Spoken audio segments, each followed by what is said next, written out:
welcome to the 35th Annual Pagdiriwang Philippine Festival in Seattle.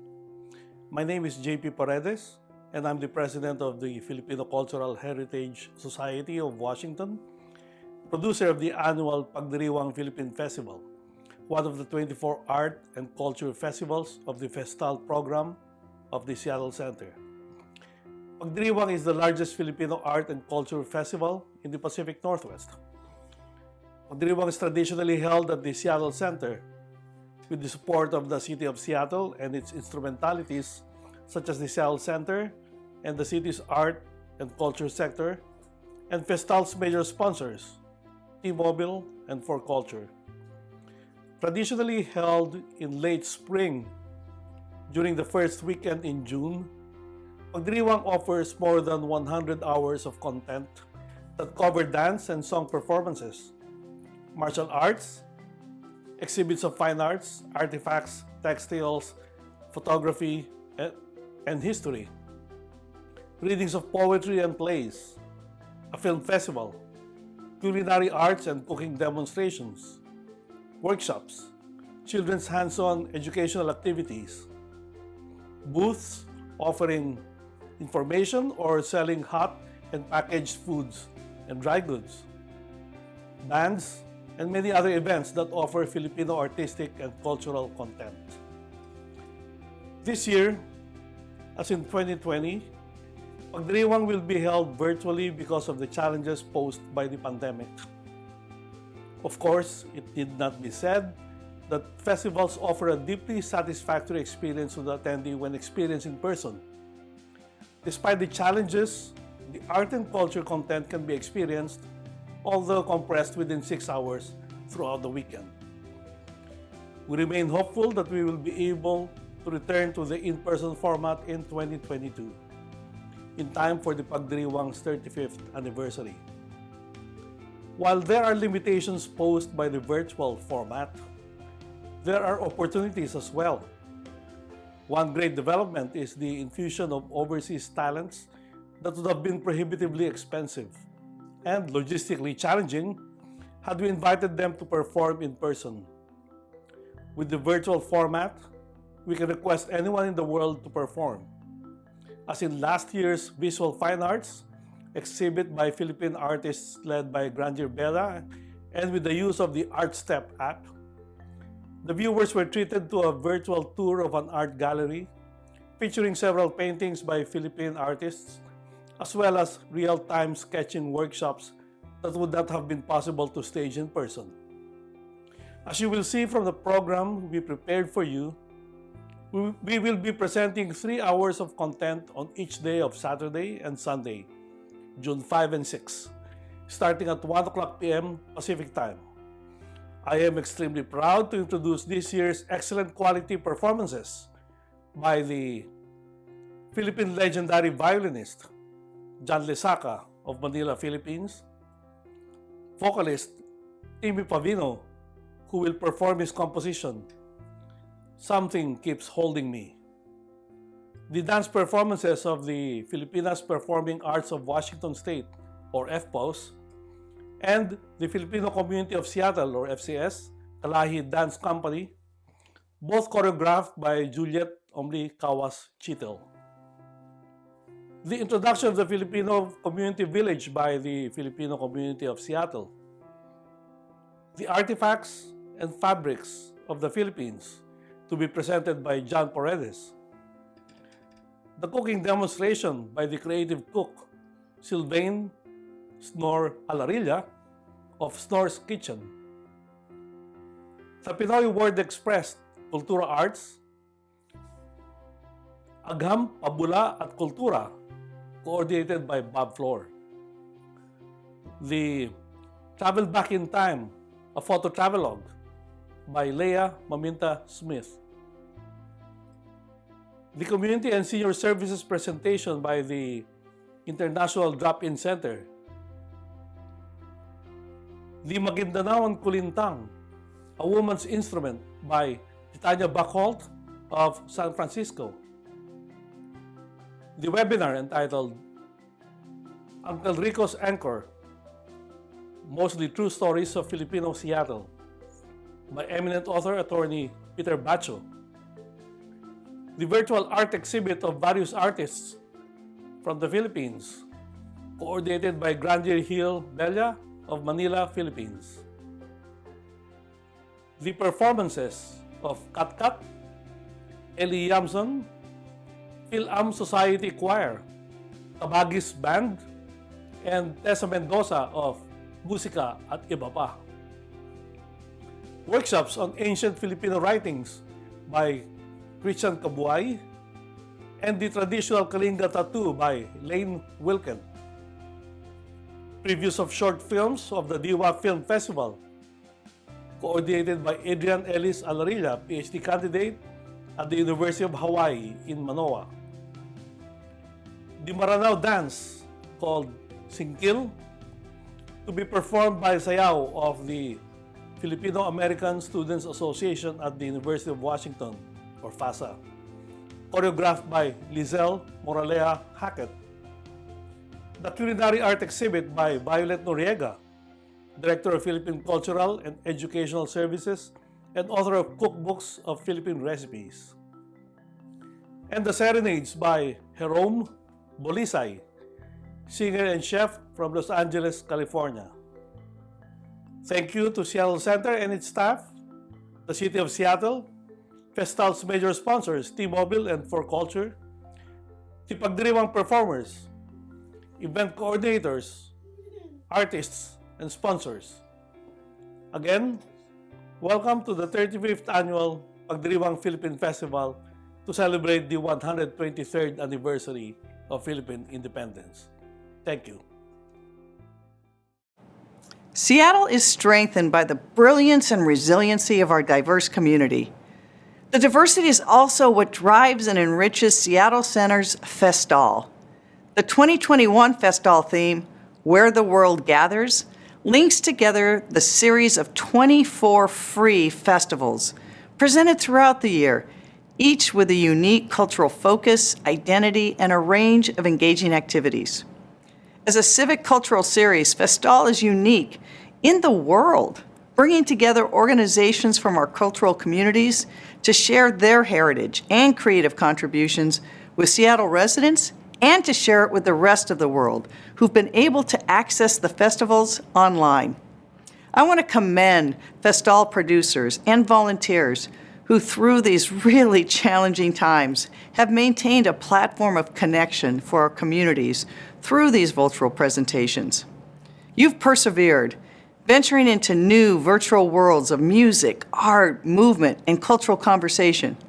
I wish you the very best in 2021 as you and we await a time when we really can all gather again together in person. I would like to share a special greeting and express my appreciation for the part the Filipino community has placed in the livelihood, culture, and community of our great city. Over the past 35 years, Pagdiriwang Philippine Festival has been a dynamic and engaging presence at Seattle Center.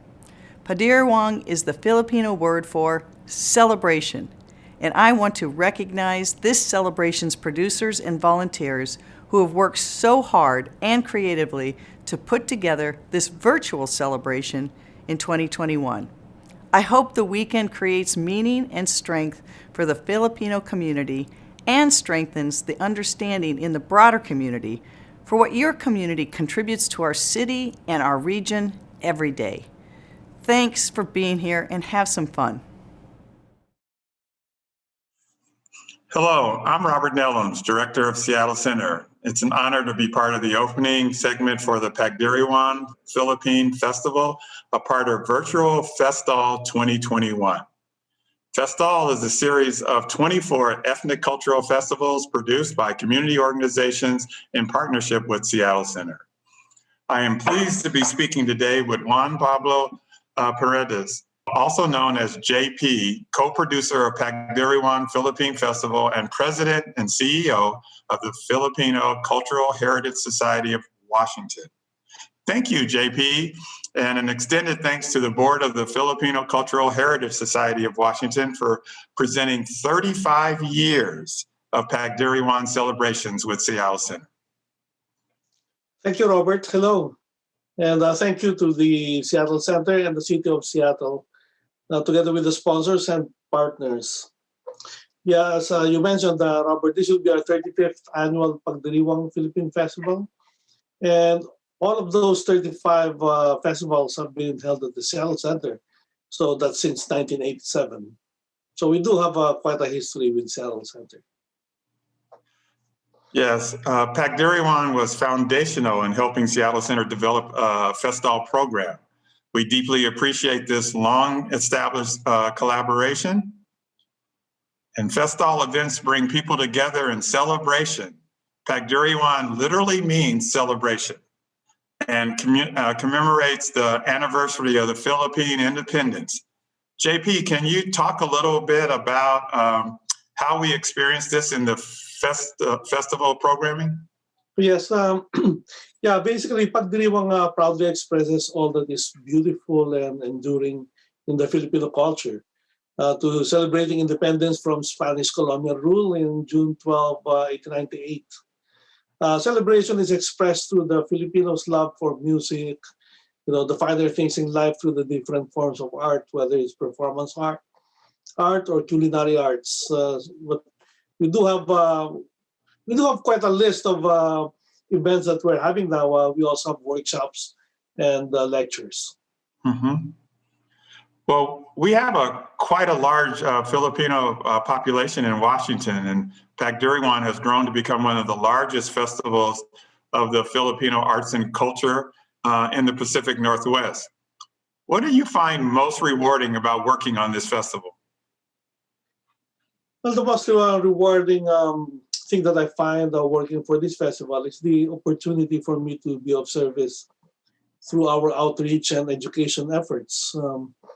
Just the fact that I'm involved with my wife, Melanie, in something huge and meaningful in a leadership position to present, Filipino arts and culture is itself a reward. It sounds like a cliche, but that's just how it is. One thing that is truly rewarding is the, cultural interchange, especially with the festival, ethnic festivals. There's a cultural interchange and the knowledge that we do have more similarities than differences among the cultures. Mm-hmm. The 2021 virtual program is loaded with performances, presentations, workshop, even an art exhibit. Were you able to include most of the treasured festival traditions? Oh, yes. We were able to gather excellent representative materials through our community partners to provide music, dance, art, film, literature, cooking, language, tattoo, history, the works. So while we don't have different stages, for example, in this virtual stage, we only have only one compared to the personal stages where we had about 3 or 4, depending on where you are. Anyway, we do have quite a bit during this virtual Pagdiriwang. So while we're limited by the virtual format, we were able to gather, good representation of our culture through performances in music, cooking demonstrations, dances, lectures, artifacts, photography, like I mentioned, film festival, poetry readings, and authors' webinar about Filipinos in Seattle, and a workshop on the Kulintang musical instrument. So we have lots to offer this year. Wow, that is absolutely outstanding. So thank you, JP, for talking with me today. And I wish you and your co-producer, Melanie Paredes, and all of the volunteers who helped make the festival possible all the very best this weekend. For all of you out there, come join Festival Pagdiriwang. It is a joy to participate in, and you will learn something and you will be inspired by the performances, the performers, and the volunteers. So thank you. Peace.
getting closer.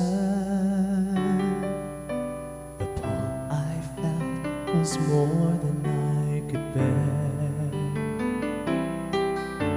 And I was on the verge of giving over. The strength within myself just wasn't there. Something keeps holding me. Every day I see, helping me faithfully to overcome my trials, guiding me constantly, giving me victory. He's a reality, 'cause something keeps holding me.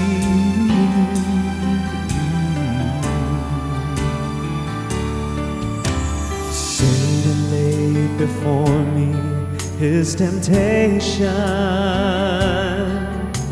of his desire to steal away my faith. But I found inside the revelation, the strength I need to keep me in His grace. Something keeps holding me. Every day I see, helping me faithfully to overcome my trials, guiding me constantly, giving me victory. He's a reality, 'cause something keeps holding me. Oh, holding me. Oh, something keeps holding me. Every day I see, helping me faithfully to overcome my trials, guiding me constantly, giving me victory.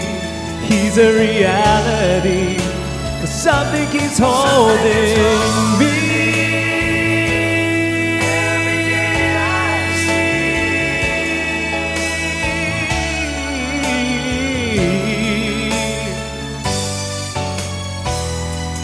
Guiding me constantly, giving me victory. He's a reality, 'cause something is holding me. Lord, holding me. Something is holding me. Something keeps holding me.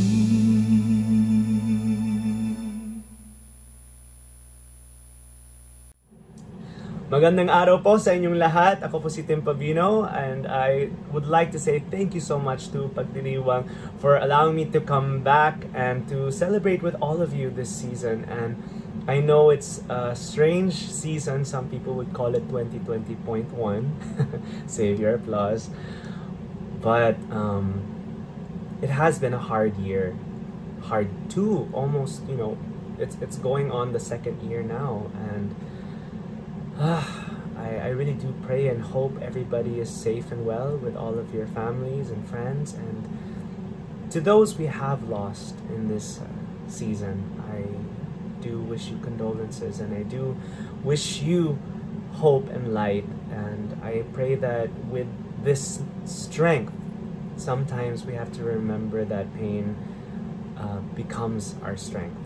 And it's something that allows us to push ourselves forward to inspire others who are also going through the same thing. And I too have experienced loss. I know some people have been going through many changes in their lives. And I only wish the best for everybody back there in Seattle. I miss you all, my Pacific Northwest folk. I miss you guys so much. At sana naman po that we all get to see each other real soon. For me right now here in Manila, I just want to just share a little story that, I came from Seattle, Washington. I was born and raised there, and I love, love, love, love my city.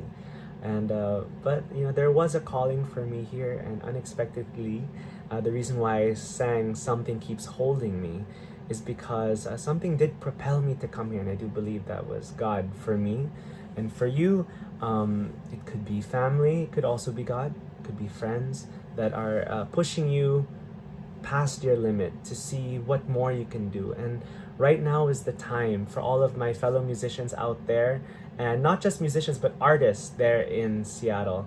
I do hope that you know that this pandemic is a jump start. It is not a stop, it is not a halt, it is a jump start to start refocusing where we can put our energy and where we can place our talents, where we can be most meaningful and effective. And luckily, we are here online, and we have this opportunity to share and inspire others through our art. And I hope, no matter what platform now you are on, anyone, even if you're not an artist, your circle of influence is listening to you right now. And what you do with this moment, I believe, defines you. It's not your past, it's not what you've been through, but this moment right now. The choice and the opportunity to do something great lies in your hands. And for me, I know what it's like to jump blindfolded and just trust that there's gold at the end. And I do promise you, at the very end of it all, there is gold, not in riches, but wealth of knowledge, wealth of experience, wealth of life that is waiting to capture you. And for me, I am so thankful that God allowed me to do what I've been able to do as an artist here in Manila and change the industry in the way that I can only do. And I really do hope that you find that purpose as well. Everybody has a calling, and I know yours is just right upon the horizon. So maraming salamat ulit, Pagdiriwang, for allowing me to be here. Of course, a little shout out to Tita Tess, and also to my mom, who's watching right now, and to all of my family who's watching as well, and friends. I miss you so much, and I pray that we will be reunited real soon. Once again, if you feel like something is holding on to you right now, have no fear. Just jump and reach for the stars. And you're gonna land in an area, in a plane that you've never expected, 10 times better than what you could imagine. You just have to trust yourself, believe in yourself, and know that you are enough. God bless you all. Kita-kits soon. God bless. Hello, everybody. Welcome to the 35th Annual Pagdiriwang Philippine Festival. The dance artists of the Filipinas Performing Arts of Washington State, in short, we are called the FPOS.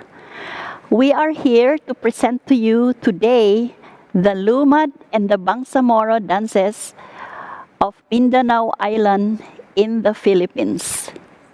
The Lumads and the Bangsamoros are the two main indigenous groups in southern Philippines.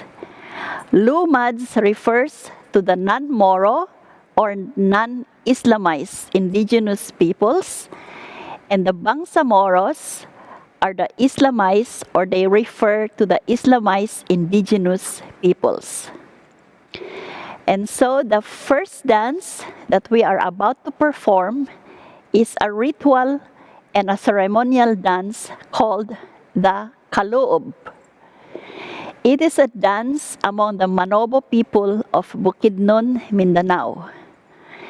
This ritual is done solemnly to appease the spirits of nature, and during the ritual, an offering is made by the bailan or priestess, and is believed to carry the thanksgiving offering and prayers to the deities.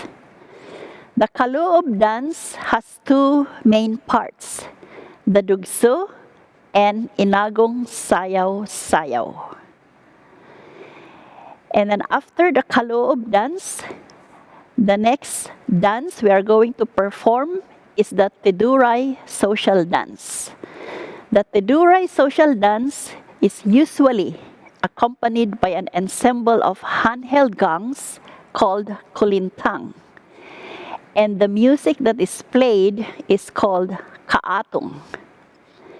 This dance is from the Lumads of Upi, Cotabato, Mindanao. And from Upi, Cotabato, we travel to Davao del Sur. And then we are going to perform the Blit Bilaan. This is a dance of the Bilaan people of Davao del Sur, imitating the forest birds' intricate moves during mating season to attract a male. It is a dance with the rhythm of the Bilaan musical instruments called the falimak, and the other one called the faglong. A tubular cloth we call the malong is used by the dancers to represent the bird's wings. We're still in Cotabato, Mindanao. So we are going to perform the Madal Tiboli. This is the dance very common of all the Tiboli festival dances and is characterized by the graceful movements of the arms and the hands. This dance may be performed by a group or alone by a female dancer who executes a bird-like motions with her arms and manipulates again the malong slung on her neck in different positions as she goes through her dance moves. And lastly is the Kapagapir-apir. This dance is a Bangsamoro dance. It's from the province of Maguindanao. The Kapagapir-apir dance is usually performed to commence an important affair. Ladies are usually from the royal court. They coordinate their apir or fan with their small steps called kini-kini, which symbolizes their good manners and prominent family background. So I hope you will enjoy our dance. And I would like to mention our dancers today. And thank you to Julieta May Dacot, Marie Serica de la Cruz, Kelly Singletary. And I am Juliet Chittle. I am the choreographer, director, and dance teacher. We hope you enjoy watching these dances as much as we enjoy performing them for you. So be safe, and we hope to see you next year in person. Thank you very much again.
Hello everyone, my name is John Paredes, and welcome to this presentation of Colección, Artifacts and Fabrics from the Philippines. Today we will see various baskets, tools, and fabrics from the Philippines. Many of the items use traditional means of manufacturing, and some of them are over 100 years old. Here's an overview of the topics. The collection is organized by typical uses of the individual items. First up, we have everyday goods. This ligau is a plaited weave winnowing basket made from rattan and bamboo from Ifugao. It is used to remove rice husk after pounding the harvested rice by flipping the rice in the air so that denser and heavier rice falls into the basket and the lighter husk is carried away by the wind. It is also used by families for communal dining. This is a winnowing basket from Bontok and is made with a plaited weave out of rattan and bamboo. Here is an example of a winnowing basket from the Kalinga, made from plaited weave construction in bamboo and rattan. This igao winnowing basket is from Ilocos Norte and is woven from bamboo and rattan. This gimata carrying basket from the Bontok region is woven with plaited construction. The wooden pole attached to each basket is placed across the user's shoulder to carry harvested rice and root crops. This alatao from Ifugao is made with a plaited weave from bamboo and wooden legs. It is used to transport rice and other farm produce. This laba from Tingyan is made with plaited weave from bamboo and rattan and is based on an Ilocano style of basketry. It is an everyday basket used by women to carry objects on their heads. This awit from the Kalinga is made using plaited construction from bamboo and rattan. It is used to carry heavy bundles of harvested rice and root crops. The rattan circling the middle of the basket is to provide strength to the basket when carrying heavy loads.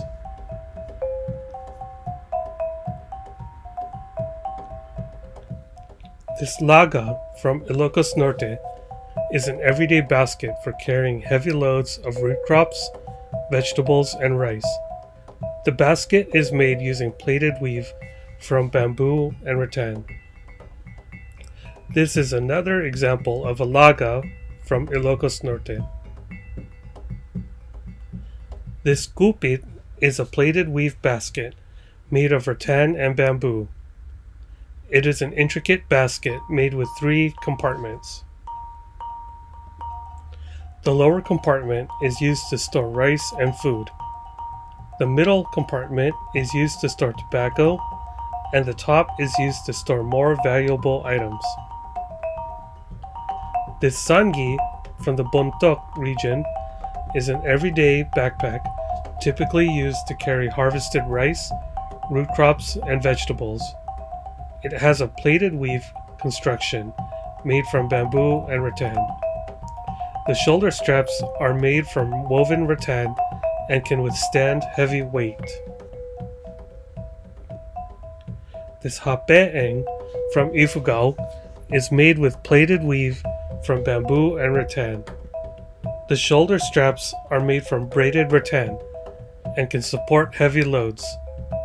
The construction of this backpack uses solid rattan as a frame, so the basket can also be used as a stool.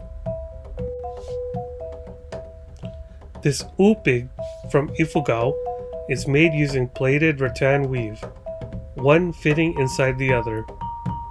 Braided bamboo cord is inserted into the loops on both sides and is used to carry the upig.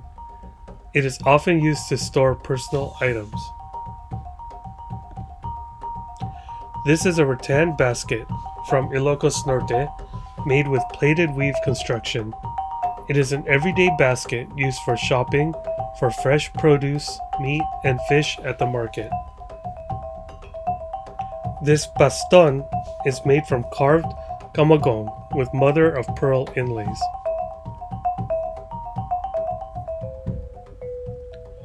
This inlam pangbato santikan is a flint and steel container from Palawan made from bamboo with fine rattan splits braided into rings and fitted around its entire length.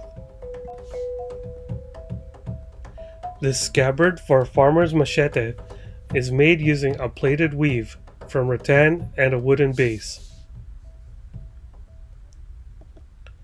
Next is food storage. This ulbong from Ifugao is made using plaited construction from bamboo and rattan. This basket is used for storing husked rice after winnowing. The tight weave is to protect rice grains from pests. Here's another example of an ulbong. This tingkop from Palawan is woven from hand-stripped bamboo and a wooden base. It is used for rice storage. The very fine weave is a distinct skill of the Palawan tribe and is currently being taught to carry forward the weaving heritage of the tribe. Damili, or pottery, is a cottage industry in the Ilocos region, which was started prior to the arrival of Spanish conquistadors. This century-old putik clay pot was used to store and age brined fish. Damili comes in many forms, such as cooking pots, jars, tiles, and cooking stoves. Next, we have tools used in the kitchen. The echoos from the Kalinga is a hand-carved wooden ladle for kitchen use. The paok from the Kalinga is made from a coconut shell with wooden handle and is used as a soup scoop. Here is another example of a paok. This diktikan at Pambayo is a hand-carved wooden mortar and pestle and is made from the sturdy camagong wood. The 70-year-old almiris mortar and pestle was carved from stone and used to crush, pound, and pulverize grains. The Ilocanos preferred to use the stone version rather than wood or plastic to bring out the true flavor of the grains. This sabsabot is a century-old coconut shell used as a kitchen bowl in juicing fish paste to add to a dish while being cooked. Part of the rim of the bowl has ridges where a wooden cooking ladle is placed. This is a hand-woven sieve for kitchen use made from bamboo. The sabsabot and sieve are often used together when preparing meals. The banga from Ilocos Norte is a cooking pot made of glazed clay and is used to cook rice, fish, and vegetables. The sagapa is made from circular woven bamboo splits used to place a hot banga to avoid tipping and is a common kitchen item in the Ilocos region. And here are the two items together. After preparing all the meals in the kitchen, it's time to eat. The huop basket from Ifugao is used for serving newly cooked rice. It is made using plaited weave from bamboo and rattan. This is another example of a huop. This kulikug from the Bontoc region is woven using plaited weave from bamboo and rattan. It is used to hold warm, unripe rice for snacking, and the design is specifically to keep the unripe rice warm. This is another example of the kulikog.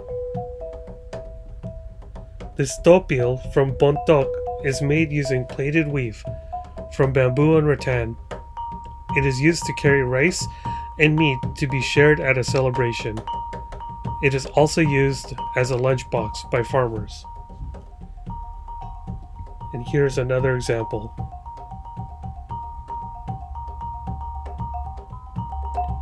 This is a carved Philippine acacia wooden bowl. Filipino artisans use acacia wood to carve serving bowls and platters for food, dessert, soups, and salads. The wood is a very common hardwood with a distinct smooth grain, making it great for this type of bowl for serving food. Next are household goods and decorations. This hand-carved bulol is believed to be the representation of ancestors of the Ifugao and those who keep watch and guard rice crops.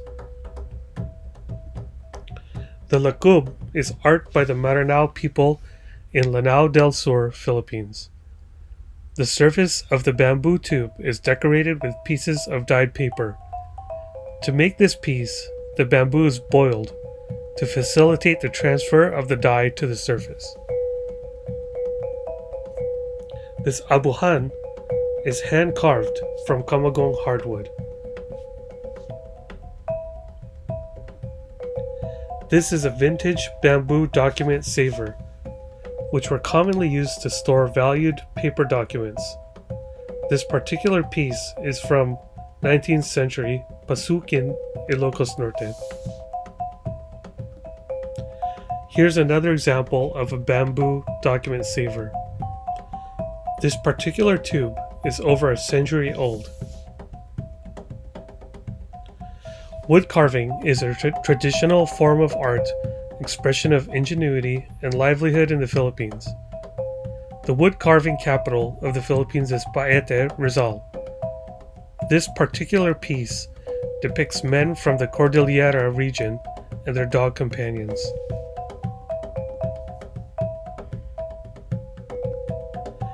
This is a handmade baul with mother-of-pearl inlays. Hardwoods, yakal or mahogany are used to make the chest. The baul or storage chest has carvings with okir patterns on the sides and on the top of the lid, and with inlaid mother-of-pearl cut and arranged in various geometric shapes and sizes. Okir is a design carved on wood which depicts the social identity of the Maranao.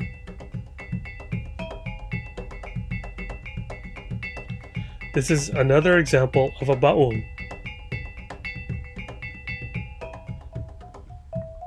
And a third example. Next are toys and games. This is a hand-carved wooden sungka board. Sungka is a traditional Filipino table game with 2 rows of 7 holes on each side and larger holes at each end. Sungka dates back to 17th century Philippines, but other Southeast Asian and African countries have a similar game.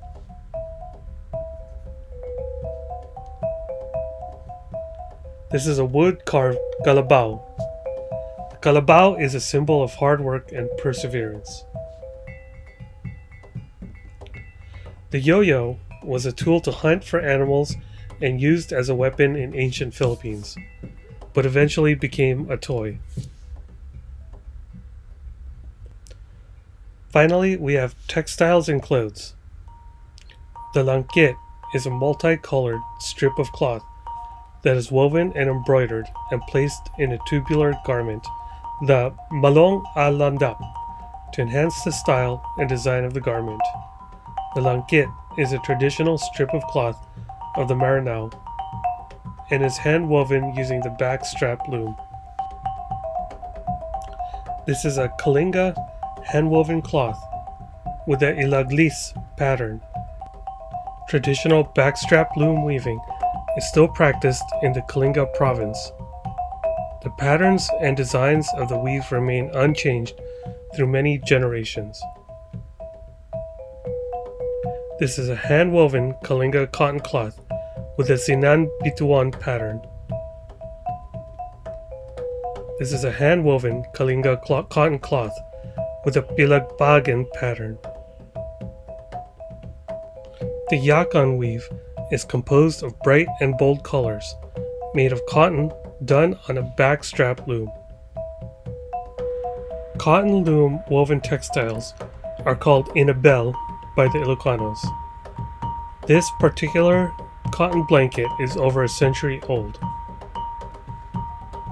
This is another example of inabel with a different design. And this is a third example. This is another inabel, but from Abra, and with a horse design. This silk malong is composed of the wide vertical langkit band called lakpan.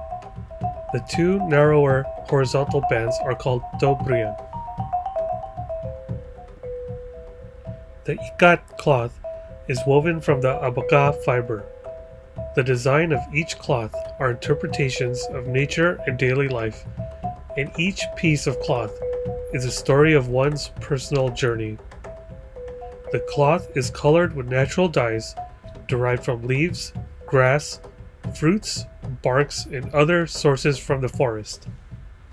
After weaving, the cloth is hand pounded with hard wood to soften it. The cloth is then ironed with cowrie shells to give it a shine. This is woven cloth from abaca fibers. Abaca fiber is derived from a species of banana. It is also known as Manila hemp. Loosely hand-woven abaca cloth is called sinamay, which is a stiff fabric used for textiles. Fine hand-loomed abaca cloth is called nipis, which was a luxury fabric during the colonial era. Piña fiber is made from pineapple leaves and woven into a very fine fabric. This particular fabric is a half-century-old embroidered tablecloth from Aklan. This example of piña fiber was woven into very fine fabric. This type of fine fabric was often used for formal attire since the 17th century. Husi cloth is woven from abaca and silk fibers. It has a polished texture. It is commonly used for making the kimono and terna for women and the barong Tagalog for men. Hand-embroidered husi garments are often worn for special occasions and events. This is another example of a husi fabric kimono. As far back as the 1600s, the unique needles and thread art pieces of Lumban, Laguna are showcased in their hand-embroidered fabrics. A unique characteristic of the embroidery designs is the embossing on the fabric. Another unique feature is the calado way of embroidery, where the cloth's threads are unraveled to form a net-like pattern, which can be seen in the detailed view. These methods of embroidery are waning and are not often seen in modern clothing.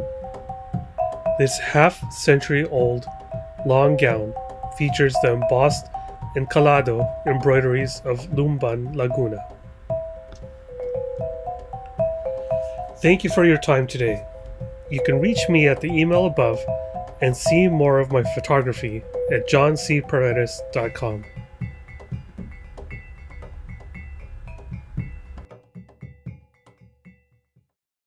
Yung ating vegetarian option is itong portobello mushroom na gagawa ng isang beef salpicao at isang portobello mushroom na salpicao. What up? This is Nor's Kitchen.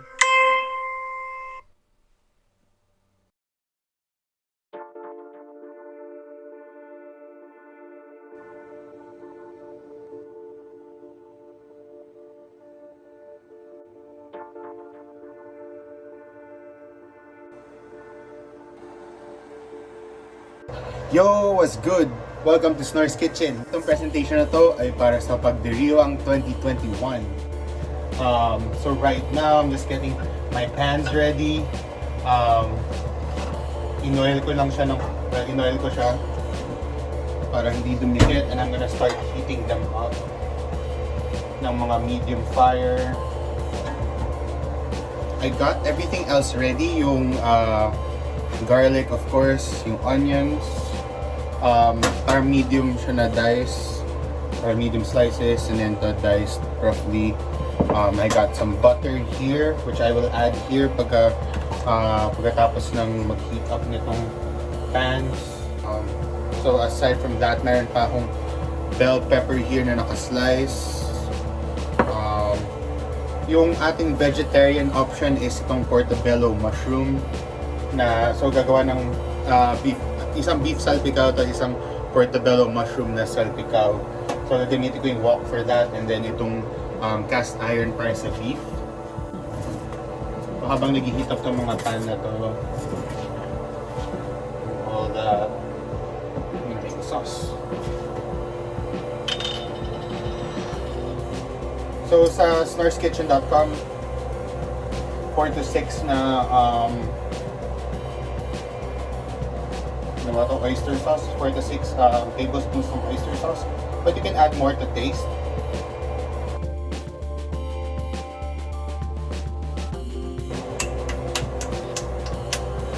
Ganun mo. Para pumunta yung air bubble dito sa taas. Let's see if this works. Come on, yo.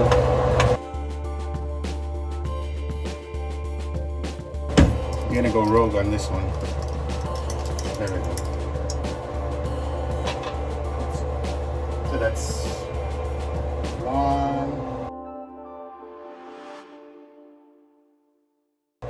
2,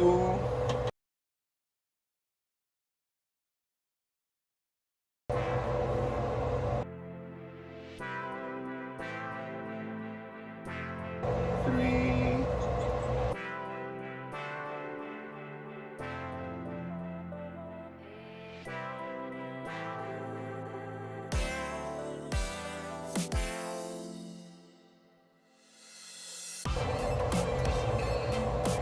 4. Let's make it 5.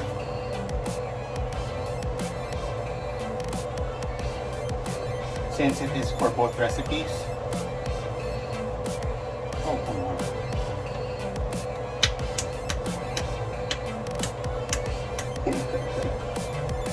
So yeah, sticky nga ng oyster sauce.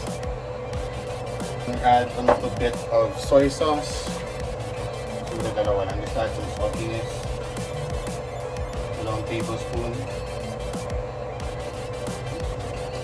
There's a bit more. And then, yung ating Worcestershire sauce. 2, 3.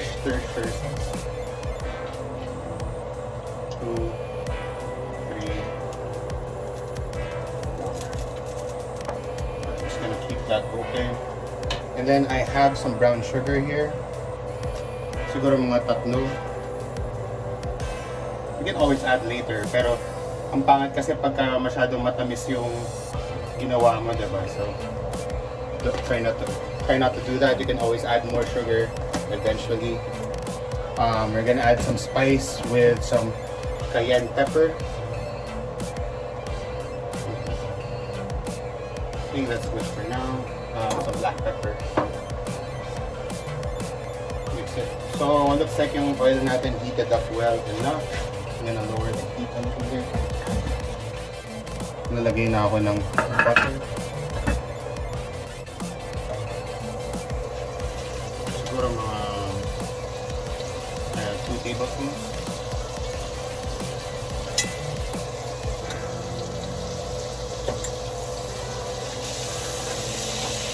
Lagay ko yung half ng garlic dito.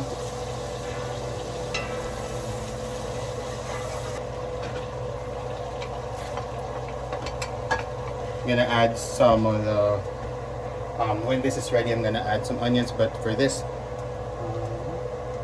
it's almost ready.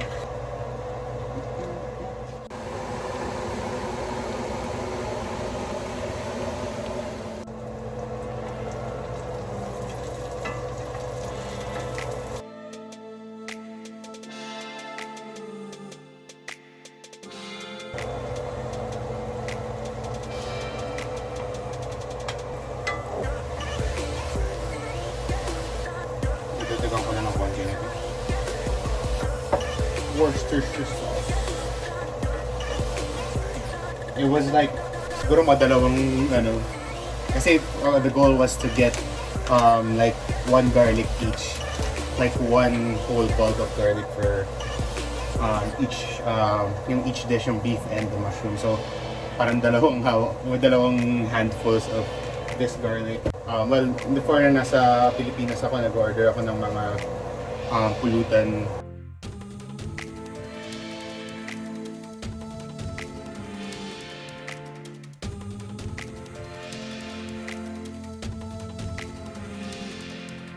Like when we're drinking, so salpikaw or yung beef or yung mushroom salpikaw or both yung isa sa mga favorites ko na pulutan. At good news there. So nilagyan ko lang yung chunks ng portobello just so alam mo portobello yung part na kinakain mo, because ginawa ko sa yung smaller na mushroom, yung regular mushroom na brown, chinop ko sa ng dinice ko sila like roughly. I'm not sure show this too quick.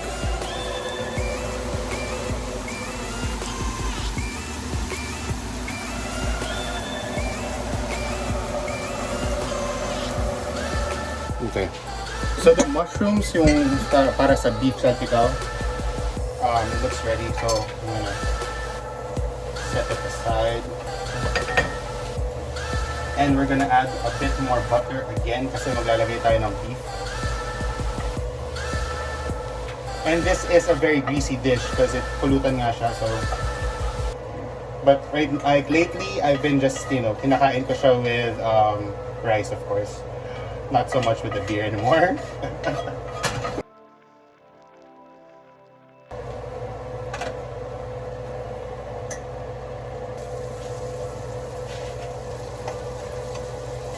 And this is yung beef cubes na cream beef cubes. And melted the butter here. We're gonna add that soon enough. Dun sa recipe ko, dun sa snorskitchen.com, 2 pounds of beef, but then I think this one is less than 2 pounds. So I'm gonna just salt the beef a little bit. Add some black pepper.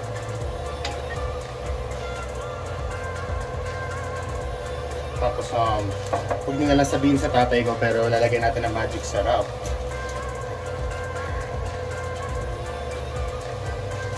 Galit sa magic sarap yung tatay ko.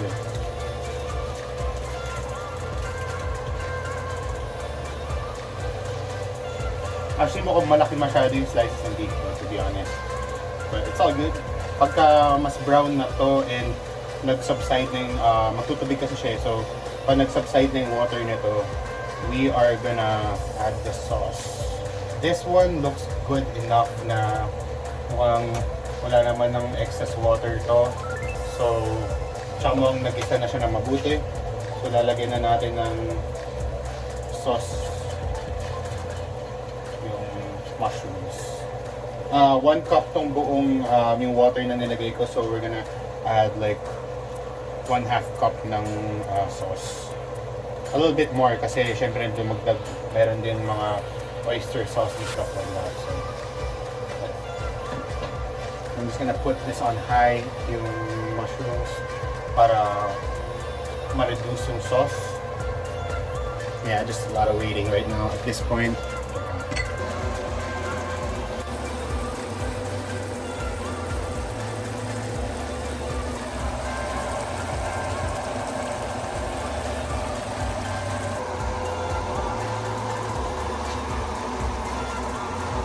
Okay, mukhang handa na yung ating beef and mukhang na-reduce na rin yung ating mushroom dito. Let's just mix it a little bit. Na-tenderize na yung ating beef and na-reduce na yung water sa kanya. So, we're gonna add the rest of the mushrooms here. Yung kaninang tinanggal natin dyan. Balik natin. And then, we're gonna add some sauce. So, hindi natin lalagay muna lahat. I wanna make sure na it's not too salty. But this one looks finished na. Minsan kailangan mong pa-adjust and stuff like that.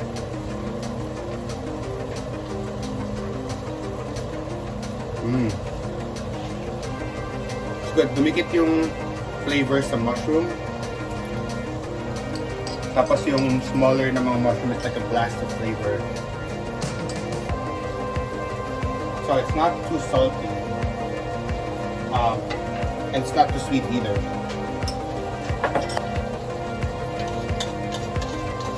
Added the rest of the sauce. Then we're just gonna reduce this parang ganito. Actually turn off the heat.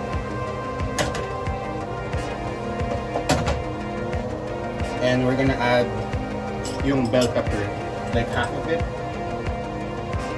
And that should cook off. And we're gonna add some fried garlic. You know, kung wala kayong mahanap na yung ready-made na fried garlic, you can always make your own.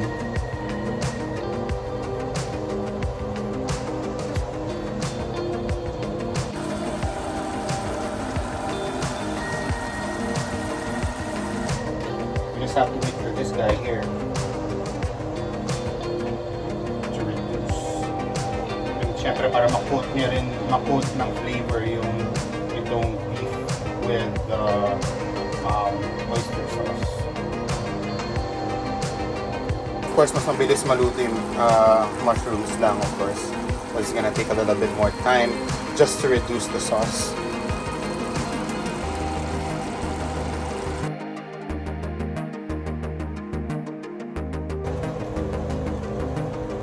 So mukhang reduce na yung beef, so I just wanna give it a taste test bago ko yun, i-add yung i-turn off yung heat and i-add yung bell pepper.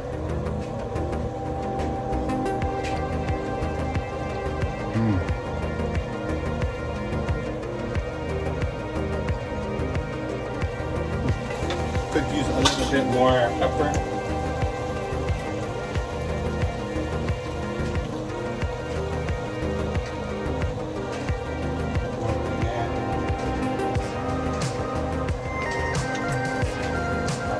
Worcestershire sauce.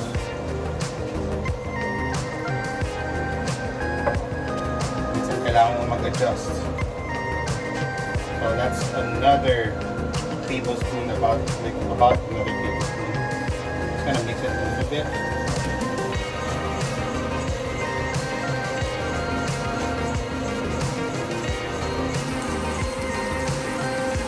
So this is with the adjustments. Tapos mukhang mas na-reduce na rin yung sauce. So I'm gonna try it again.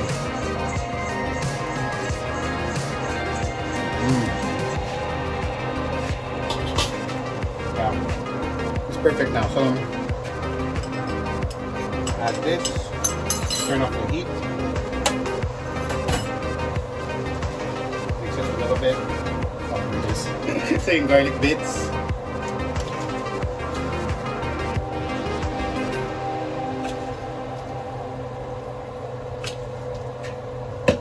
And that's it.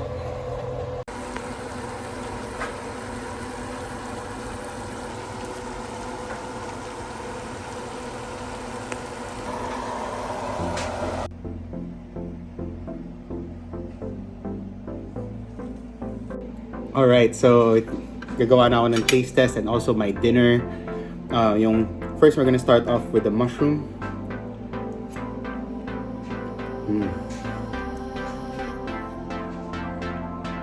Here goes the beef.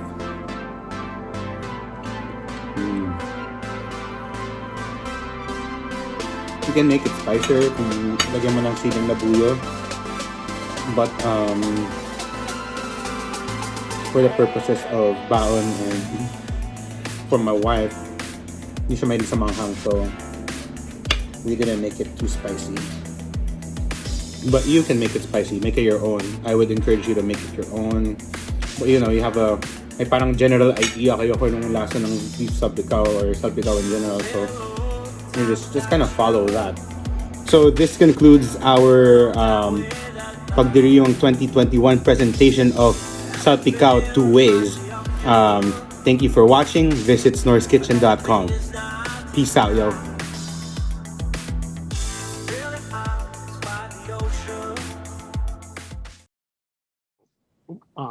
Welcome to the 2021 Pagdiriwang Festival Literary Reading, Agram Pabula at Cultura, or Science, Myth, and Culture.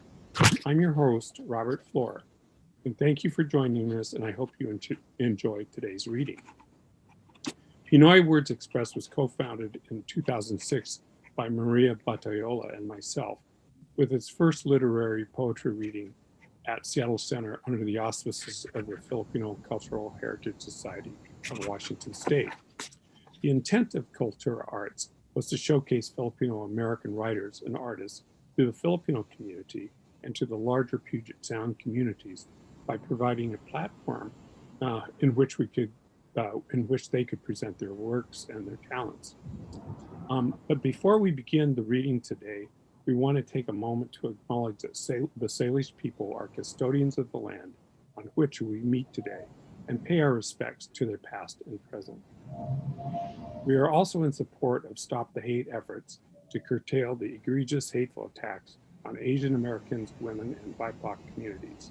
These are unlawful, uncalled for, and extremely un-American. Okay, today's readings feature 4 Phil-Am poets and writers who will each read twice in a round-robin format. Each presentation will be a period of roughly 5 minutes. The order of today's reading is Allison Masangai, DJ Phenohop. They is a sick, disabled, queer Filipinx femme artist, scholar, and social justice advocate. Originally from northern New Jersey, Lenni Lenape territory. Due Android streaming color, Phenohype is a Cyborg is their first self-published multimedia book. Our second reader for this evening will be Jason Tanamor, a Filipino Chinese American writer. His journalism has appeared in more than 250 publications worldwide, including Yahoo TV, Yahoo Music. Vampires of Portlandia is his first inaugural Filipino novel. He resides in Portland with his wife and son.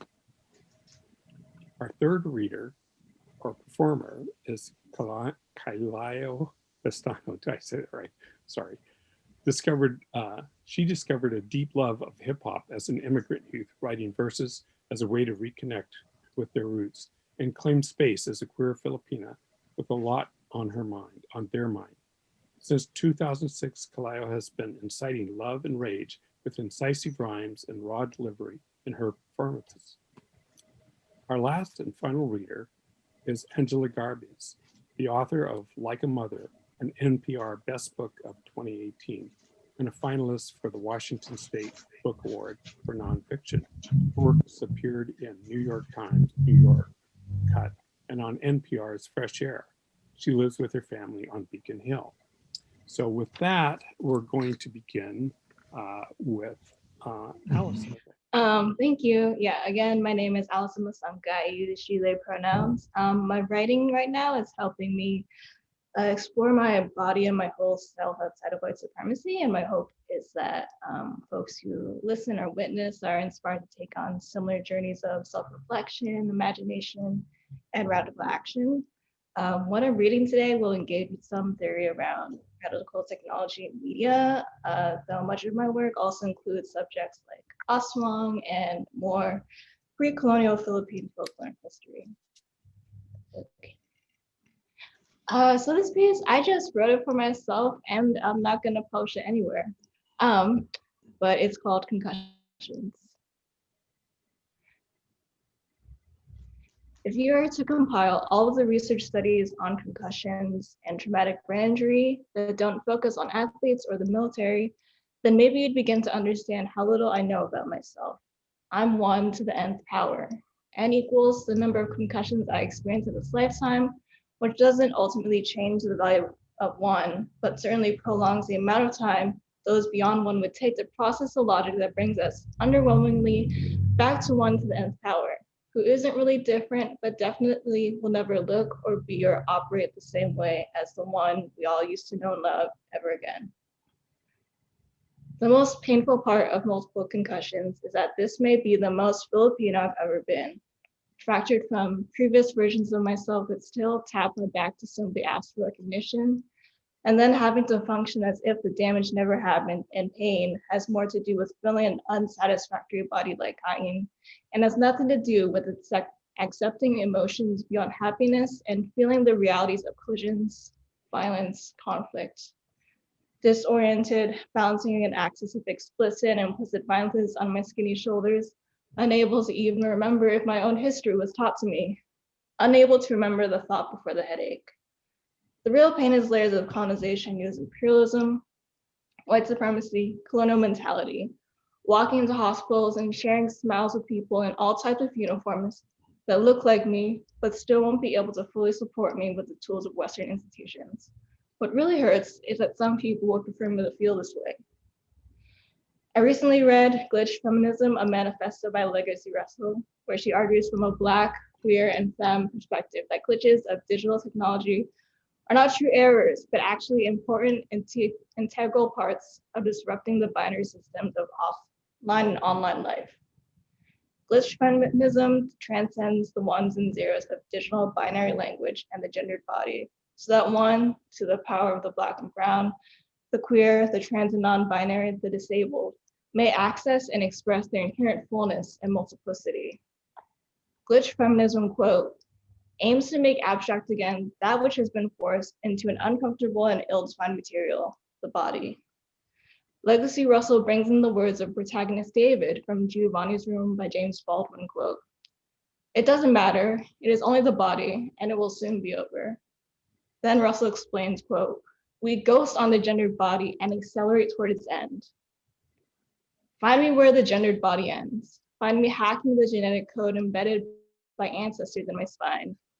I'm here in Duwamish, Coast Salish land, reimagining who I even am as a walking legacy of ongoing settler colonialism and racial capitalism. I'm on lifelong journeys, both online and AWK, away from keyboard. I'm longing to find home in my non-binary found Filipinx body. I found home in the loving arms of other brown and Black femmes and women. Error, please try again. I'm relearning the possibilities of my flesh and spirit within a Filipinx future, which I believe is largely a return to my homeland and the ways of its pre-colonial past. Error, invalid entry, please try again. I'm denying the scarcity, quickness, and lack of care mediated by public policy and social media algorithms. I'm uploading myself at the rate of love. Find me in spaces where we can all fully show up without the fear of exploitation or other violence. Error, this device will restart in 3, 2, 1. The screen has faded to black. The possibilities are abundant. Welcome to your new body. Thank you, Allison. All right, Jason, you're on. Hi, my name is Jason Tanamore, and I will be reading an excerpt from my new book, Vampires of Portlandia. When I started writing, I grew up in the Midwest, so a lot of my books featured white characters, and I didn't really realize why I was doing it. I kind of acknowledged myself as white first and Filipino second. As I got older, I kind of started to identify with my Filipino culture, and so this was my first book with Filipino characters, and my goal was to kind of bring Filipino culture into the mainstream. So this is chapter 12 from Vampires of Portlandia. Leave us, whoever you may be, uncleansed spirits, satanic influences, aggressors, wicked beings, divisions and sects. The priest raised the crucifix high above his head, his arms stiff with force, and spit out the prayer for the third time. His voice was trailing as the priest had been exorcising his patient for much of the night. The year was 1965, and exorcisms weren't commonly practiced in the Philippines. When he stated his last command, Father Rodrigo placed the cross on Teniente Guimo's head, praying aloud to the highest of powers that the demon would exorcise from Guimo's body. He found it odd the circumstance he'd gotten into. Several hours prior, he had received an anonymous phone call from a neighbor. She'd sounded belligerent, rambling over and over about strange noises coming from Guimo's house. The caller kept muttering, "Ang diablo na aswang, ang diablo na aswang," the devil aswang. Father Rodrigo rushed over in an instant. Most divine evil, you shall no longer deceive mankind, persecute the church, and torment God's children. The highest God commands you, be gone from this child. Gimo squirmed violently from under the restricted vigor of the priest's associates, another priest called Father Timothy, and a nun called Sister Natividad, and then let out a low, fierce growl that echoed throughout the small shanty in the densely populated village of Capiz, Philippines. He was a skinny man, bony, with little definition.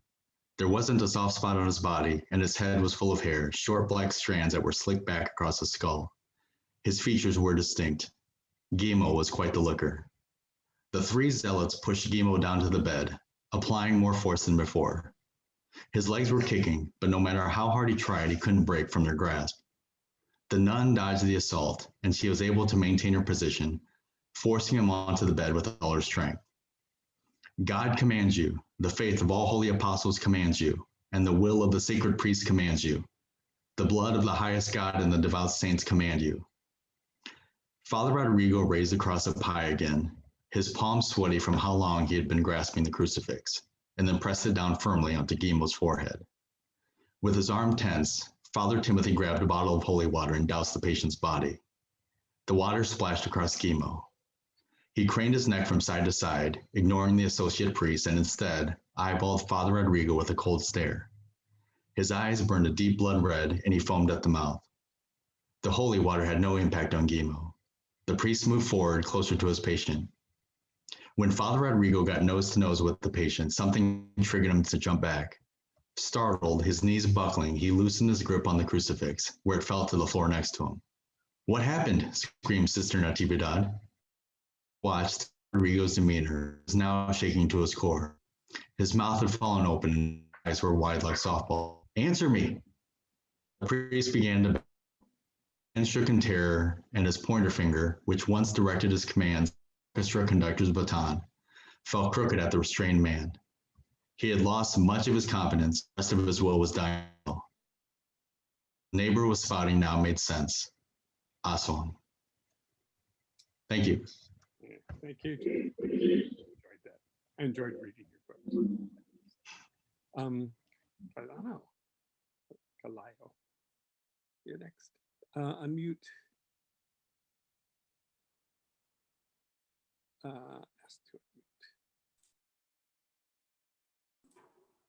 Hi everyone, my name is Kalayo Pestaño. I also make music as Rogue Panay.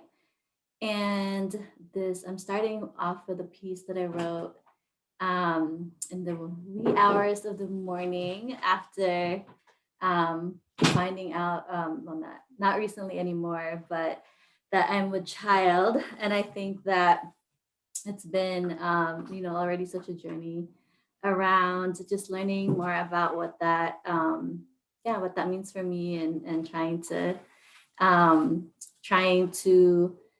find, just trying to find ways to connect to this person that's growing inside me.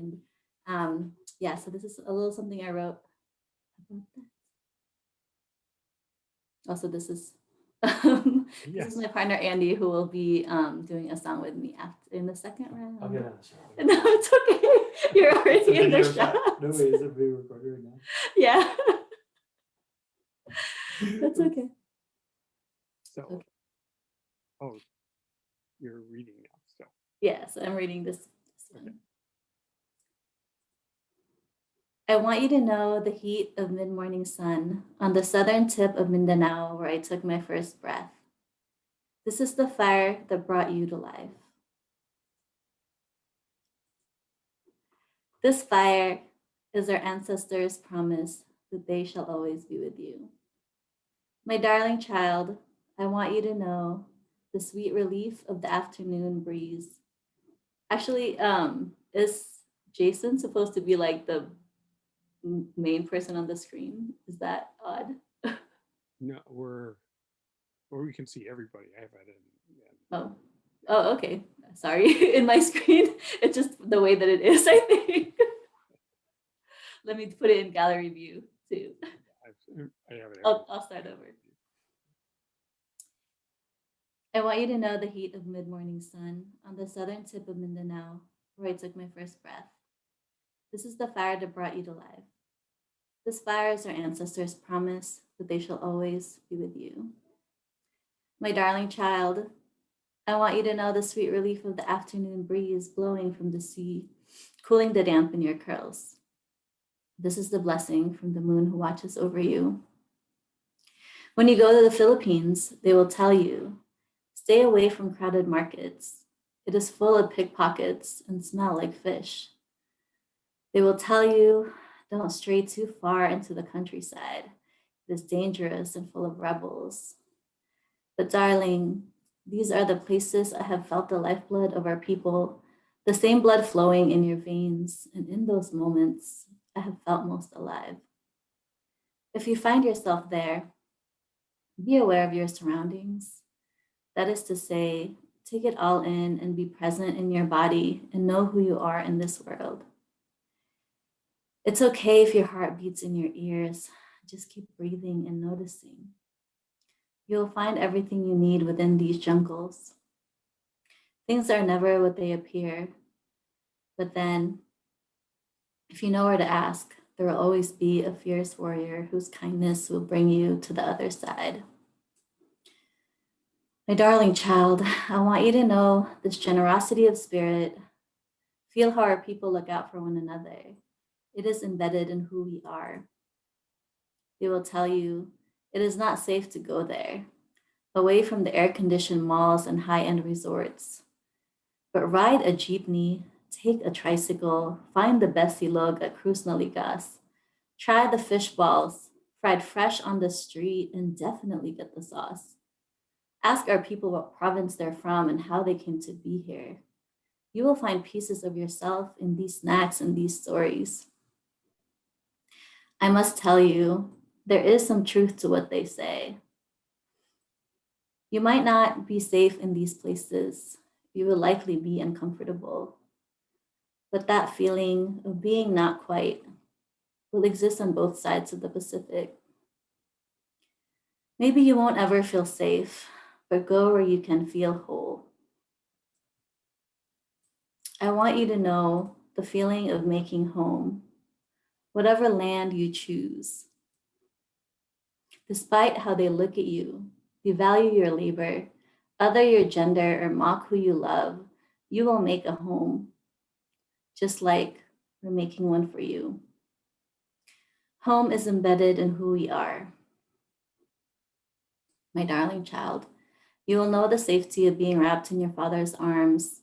You will know the sound of the morning in a home where you can just be who you are, where we eat breakfast together, then maybe sing a few of our favorite songs to start the day. You will feel the warmth of the afternoon sun while you doze on the couch, knowing you are so completely loved. With that, you will know safety like mountain clouds parting after morning rains, like kids playing in puddles in crowded marketplaces, like all your titas, aunties, uncles, cousins who will keep your father and I in practice of nurturing and trusting as we grow with you. Understanding that you can love someone and still harm them, and that we are creating this world, not just for you, but with you. My darling child, I am Kalayo, who chose my name to reclaim our fire. You are a precious flame, dancing in the wind, free to take the shape you desire, to create a new universe. This poem is yours. This poem is the home we are becoming. Thank you. Thank you. Very nice. All right, Angela, you're on. Oh, unmute. I'm unmuted. Yeah. Thank you so much for inviting me to be part of this. It's really an honor to be able to read with all of you. I wrote down uploading myself at the rate of love, which will stick with me for a while. So thank you, Olsen.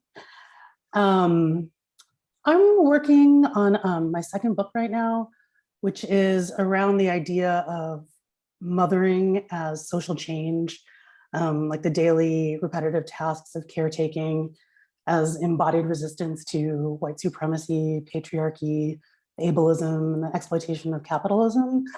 So I'm doing a lot of research, but I'm also trying to let myself play a little bit. And so the things that I'm going to be reading are some things that are new that Maybe it'll end up in the book. They're definitely the ideas behind it. So I'll just leave it at that. Let's see here. I am descended from a line of hair dyers and skin whiteners, matriarchs and migrants who, despite this power, feared their own bodies, the lightness that comes with aging, and the inherent darkness of their skin. I have very few clear childhood memories. When I do think about this time, it's never single moments that I revisit. Instead, it's a feeling, warm and tight, of being kept, a feeling I can crawl into and inhabit. My mother sits in a green vinyl chair next to a blue and white faux marble counter scattered with jewelry and glass bottles. At the other end is a shell-shaped sink. The air is steamy and sweet, imbued with the scent of ginate after bath splash, drugstore perfumes, lotions, and powders. I sit on a stool at her feet, my head sideways in her lap. With careful but sturdy fingers, she takes the silver pang tutuli and swirls it around the outer edges of my ear, then works her way in deep, scooping out my soft, crumbly white earwax. She wipes the wax on a square of toilet paper so I can study it afterwards. She knows I love to look at it, sometimes smell it, and roll it in my fingers. When she is done with my left ear, I turn and face her stomach. I close my eyes and feel this soft part of her body rise and fall and brush against my face with each of her breaths as she cleans my right ear. There's barely any distance between us. I inhale her scent. I am one with her heat. This scene is an incantation, a physical prayer. My body can return to this feeling in an instant.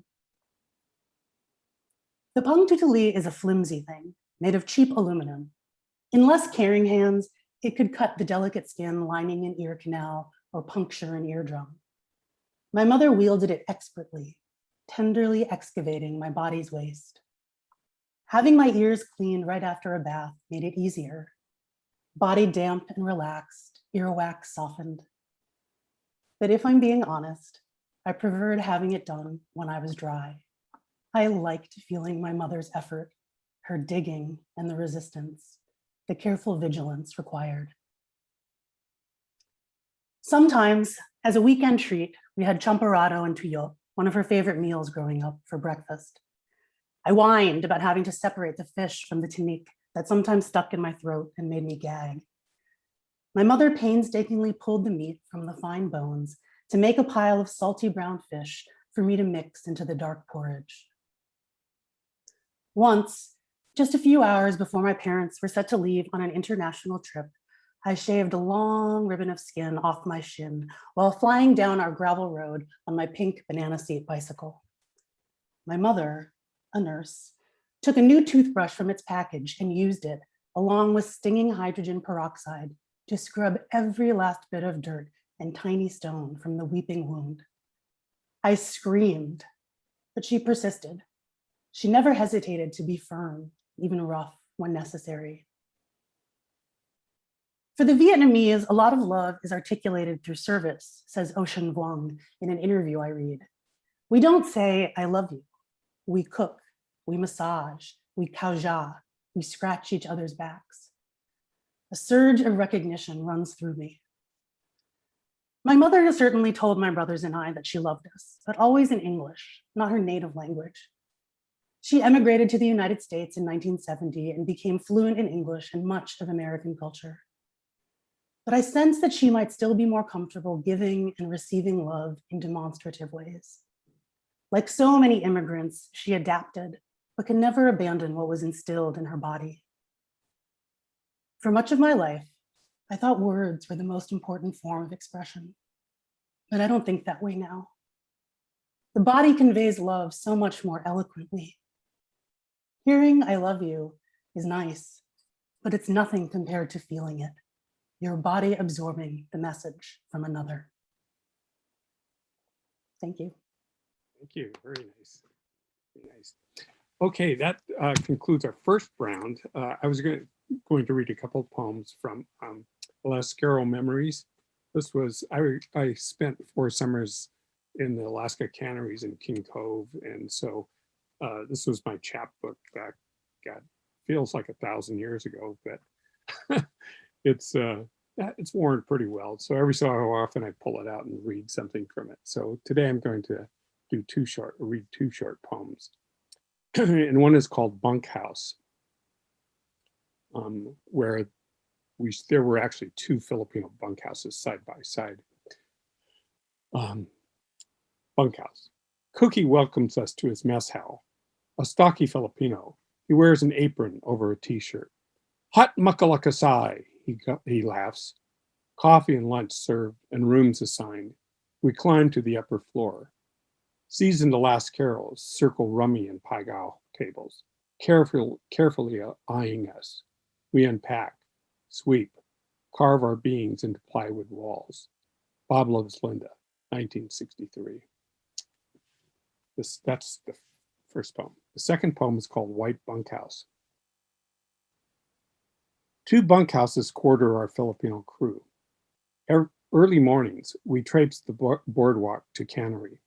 We mingle with Aleuts from close by homes, convene dockside before work, consume cigarettes, and quietly chat. Managers come from the White Bunkhouse, a cul-de-sac compound a few minutes beyond. During breaks, when all machine life stills, we congregate in cliques, sort ourselves like salmon we process, small talk while hurriedly downing donuts and coffee. On invitation, I walk the wood plank path, the treacherous, uneven conveyor connecting us. Later I return to the harboring humor of Manongs. My visit never reciprocated. We remain distant in our distinct dwellings. So that's like 2 poems from out of the book. So let's continue on. And I should say, if you have a book, would you mention where a listener can buy it and acquire it? That would be good for it. And if you have the cover, kind of show it and that kind of thing. I'll give you a few minutes to, if you need to get hold of it. So anyway, let's continue on. Allison, you're back on. So. Okay, cool. Thanks. Yeah, for this round, I'm gonna read the prologue to the book that I self-published to Android Stream and Color Phenotype as a Cyborg. Let's see, I don't have the cover, but you can look it up online. And then if anything I've written or said resonates with you, I'm really open to potential conversations and connecting around these types of things. So you can reach me and look up all my different writing things on my website, Allison Masankai, ALLISON, masankai.com. And links are all there. So yeah, okay, first water. Okay.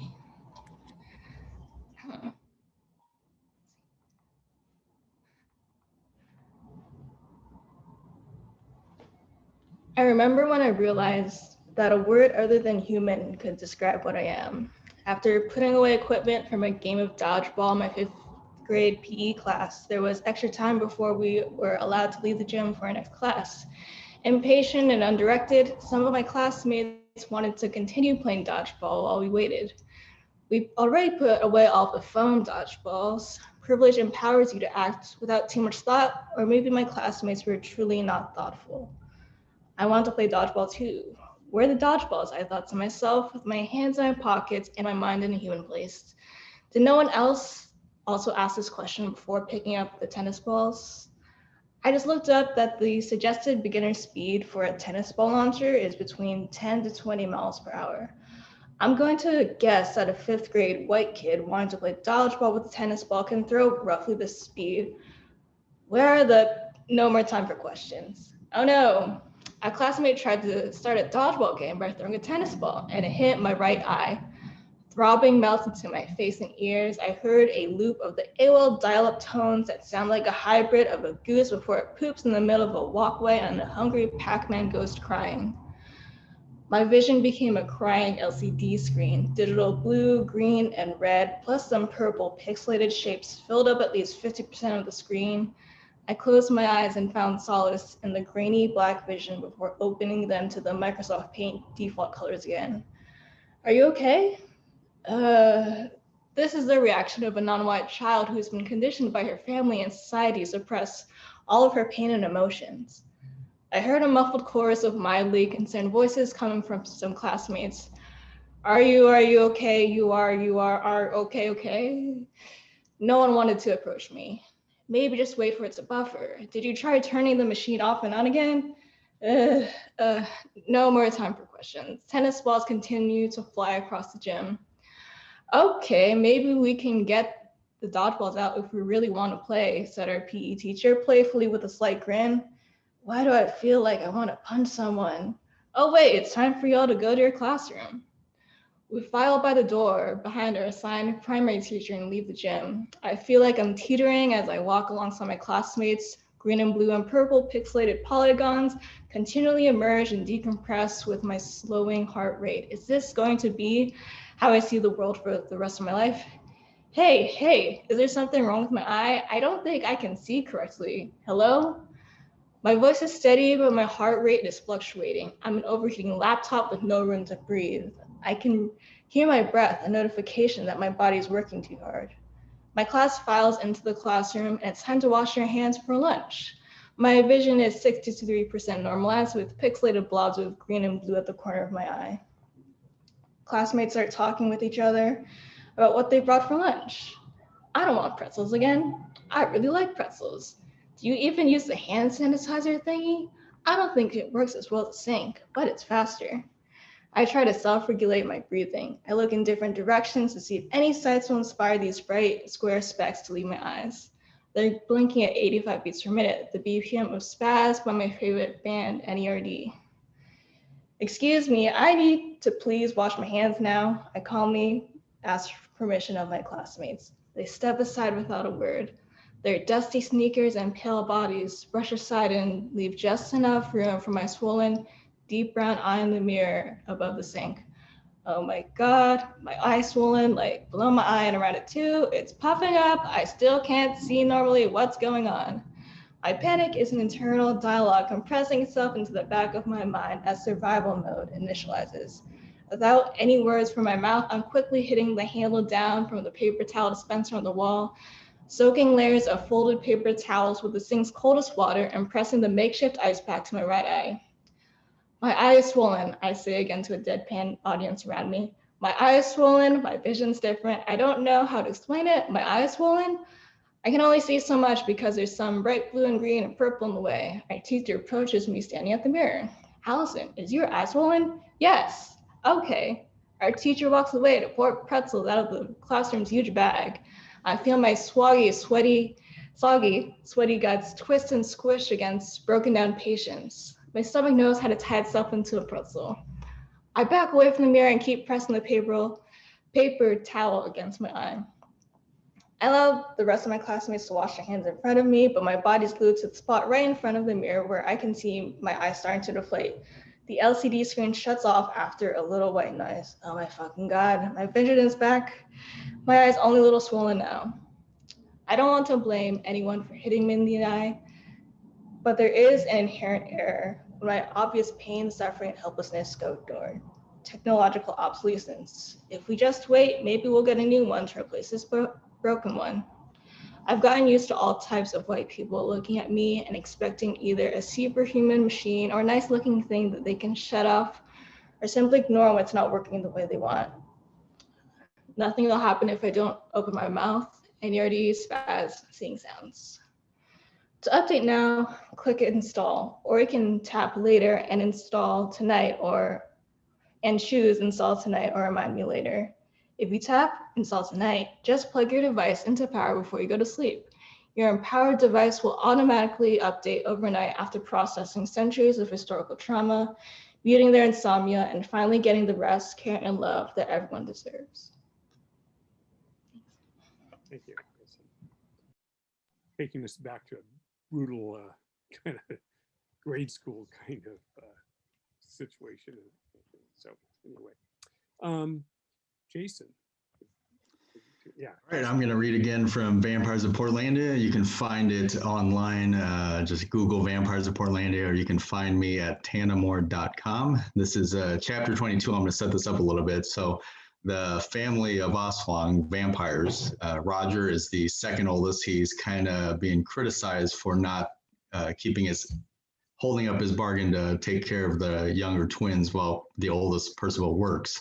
So Roger, if you've ever been to Portland in downtown over the fall and winter, thousands of crows roost in the trees, and it's worth seeing in person. Roger has discovered them. He likes to feast on them, so he's gonna teach Marco, the youngest, or the twin, one of the twins, to catch crows. But Gina, who has a little bit of a conscience, has other ideas. So this is chapter 22. Roger, in fact, did step up his game with the twins. He taught them how to control their powers, showed them handy tricks that Roger had picked up along the way, and at this moment, he was attempting to teach his siblings how to snatch crows as they sat in trees along the riverfront. Christmas was approaching, only a couple weeks away, and the season was heading into winter. The air was cold and the wind brutal. The three shivered to themselves as Roger plotted the best plan of attack. It wouldn't be too difficult, as this time of year the crows were essentially laid out like items on a buffet. Think we could get them all? Asked Marco. The siblings were standing on top of a nearby building just yards from the birds. Roger shook his head. He was still annoyed with Percival, so what better way to blow off steam? But he didn't want to take it out on Marco. He turned to the young twin and smiled. Don't need to. We just need a few to satisfy our taste buds, he said. He licked his lips. Live crows are much tastier than cooked chicken breasts. I heard that, muttered Gina. She felt defeated. Ever since they had left the apartment, she had been pleading to her brothers to spare the crows' lives, having been loyal to both her grandmother's and now Percival's rules. The brothers paid no attention to their sister. We'll go on 3, said Roger. He and Marco prepared themselves to take flight. Marco rubbed his hands together. 1, 2. Gina then had a plan. Run, she screamed. Her voice was loud and it echoed around them. She jumped and waved her arms at the crows like a marionette being guided by a drunken puppeteer, flailing erratically on the roof. Save yourselves! A few crows cawed and then flew away, across the Willamette River near the Morrison Bridge. More followed. The wind started up again, and when a gust swooped down into the trees, many of the birds took flight. What are you doing? Marco watched the bulk of the crows disappear. You're scaring them away! The birds had flown off to safety. The tree was now bare, its limbs blowing in the wind. Gina stopped running amok. She ran the back of her hand across her forehead. Good. A brief feeling of triumph emerged from her body. Her tightened lips transformed into an amused smile. She began to dance. We need to respect them just like humans. She bared her teeth, showing off a victory smile. Birds have feelings just like us. Roger sighed, and Marco's head fell backward. Now let's go home, and I'll make us some chicken adobo, said Gina. She stormed off. Doesn't that sound good on such a cold night? Chicken adobo made from already cut up frozen chicken breasts? Marco, at a loss, quietly stood stunned. The crows were long gone, and the trees were blowing in the wind. The limbs sounded like little rattlesnakes as they trembled against each other. What I would have done for a nice crow. They are delicious, confirmed Roger. Thank you. Thanks. Yeah, thank you very much. All right. Kalaya. All right, you ready? A song. We're going to have a song. Doing a song. So when we make music together, we're called Dragon Moon. And say anything? So the song, we originally wrote it for a children's garden show that I was doing this past summer. And so it has a lot to do with growing things, but yeah, it's kind of an ode to kids in spring. Cool. And it is inspired by the by Bahay Kubo, which is a Catholic song that you all might know.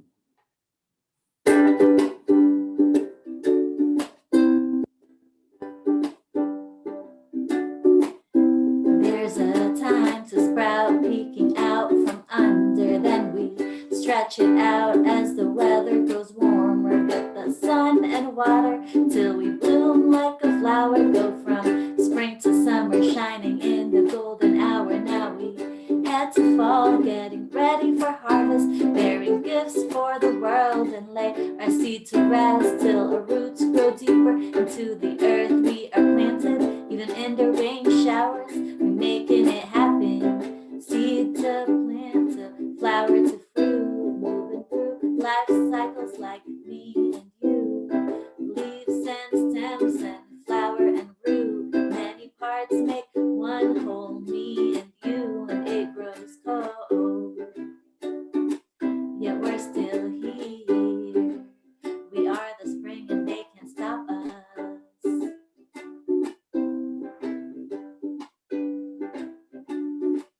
Mga halaman sa kalibutan, gulay at mga prutas, talong at singkamas, sitaw at sigarilyas, langka at mangga, at marami pang iba. Tayo ay nagkaisa sa ibang bansa, nagbubunga, nagbubunga, nagbubunga, nagbubunga. Tulad ng mais at palay, nagbibigay ng buhay ang mga magsasaka, ang bayani na tunay. Huwag nating kalimutan na ang lupa ang pinanggalingan ng ating buhay. Land is life, water is life. We must stick together so that we thrive.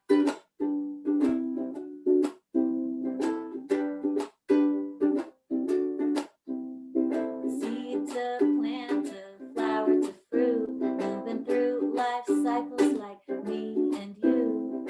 Leaves and stems and flower and root, many parts make one whole, me and you, and it grows cold.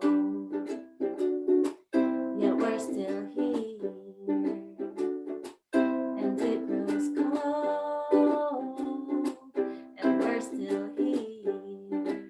We are the spring and they can't stop us. They can't stop us. They can't stop us. We are the spring and they can't stop us. Thank you. Happy Pagdiriwang. You wrote that. You Salamat. wrote that? Yes. It's original. Wonderful. Yes, an original. Great. Yeah, we couldn't have a program without having some music somewhere. So that was wonderful. So Angela, it's Yeah. Oh, hold on. I'm going to grab my book off of my shelf here. oh, okay, sure. Maybe you can see that I'm wearing sweatpants. I put on a nice shirt, but I'm still wearing sweatpants on the bottom. That's fine. Yeah, so this is my first book. It's called Like a Mother. I had to really fight to get the image to be of a brown pregnant lady. So I used all the leverage I had for that. And you can find it at your local, you can find it anywhere really. You can buy books at your local bookstore and large online retailers if that's your thing. Oh, yay. So yeah, I'm smiling so much because this reading has just like, it's really such a pleasure to do this. And I feel like my heart feels very full. So, okay. I'm descended from a line of hair dyers and skin whiteners, matriarchs and migrants who, despite this power, feared their own bodies, the lightness that comes with aging, and the inherent darkness of their skin. I have always been drawn to the sun, letting my skin warm and grow hot under its rays. I take pleasure in watching my skin saturate from its natural brown to something darker and deeper. My mother was always horrified. She gardens in long sleeve shirts and large brimmed visors. Even now I can hear her saying sharply, "But you'll get so dark." The sting was there, the disgust in her voice. Dark was ugly, which was how she saw herself. Growing up in the Philippines, it wasn't dark skin that was valued. It was the light skin of leisure. If you had dark skin, you were poor and had to work outside. My mother never told me this, but as I got older, I sought it out and learned. It helped explain why we always seemed to be at odds. The colonial view of skin tone was so ingrained in her, plus a personal wound of having been darker than her 6 sisters, having been mistaken for someone else's child. Embracing my skin I worry my mother takes this as a tacit rejection of her. That is not how I intend it, and I can't control her reaction, but sometimes I sense that much of my existence to her feels like a rebuke. I refuse to inherit the ideas that have limited her. I want to be free of them. I suspect she wants to be free of them too, but it feels too hard to try living an entirely new way now. So she carries on. We dig deeper into our positions. I am my parents' child for sure, but a distorted, bloated American version of the one they expected. My body, my appetites, my ambition, distended beyond their imagination, and I sometimes fear their comprehension.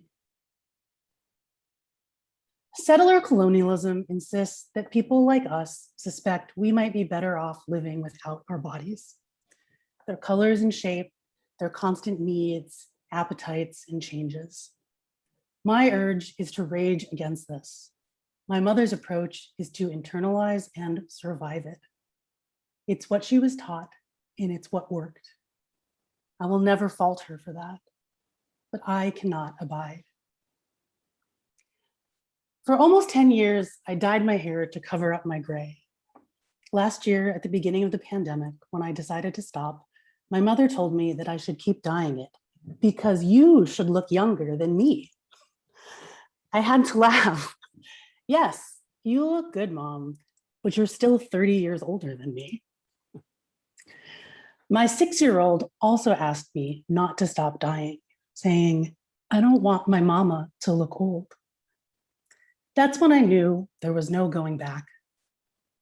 Letting my natural hair grow has been a way for me to insist that I'm enough exactly as I am. It is what I want to model for my daughters. Maybe it's what I want to model for my mother. My dyed black hair was one-dimensional, flat, heavy, a monolith from a box. It turns out my natural hair is variegated and rich, shades of silver, tar, marble, pewter, and night. My hair isn't gray only. It is white and black, charcoal and ash, nimbus and cirrus clouds, sheets of slate, hardened lava, onyx and alabaster, plush chinchilla fur, as varied as life itself. Even with the gray, you look young, my mother says one day, out of the blue. You too, I say, stroking her roots gently with my fingers. Thank you. Oh, thank you. And thank all of you. I really appreciate everything that you've written and prepared for this evening. I also want to thank the Pagdiriwang committee for always supporting this event. But you did a wonderful job. I'm very pleased. Don't change your hair. It's wonderful. Just be yourself. As part of Balik Saya Pilipinas theme, this year I am going to take you back with me through photographs to an earlier time in Philippine history as you view the heritage homes at Las Casas Filipinas de Ocasar. Back in January 2017, my friends and I visited Las Casas Filipinas in Bataan, about 3 hours drive north of Manila.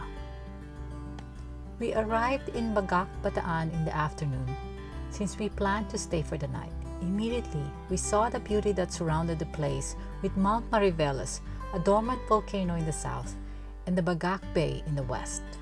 First on the activities was watching the Carabao Parade. The carabaos were decorated with either flowers or painted designs, followed by a friendly race. Palo Sebo was another activity at the beachfront to show the skills of locals in climbing up a greasy bamboo pole. It took teamwork to get to the top of the pole.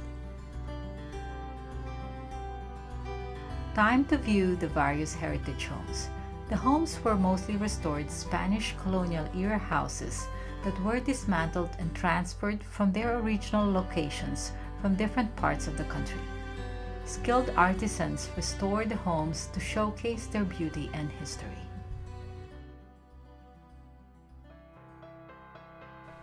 Sunset arrived soon enough, and most of the day tourists have gone home.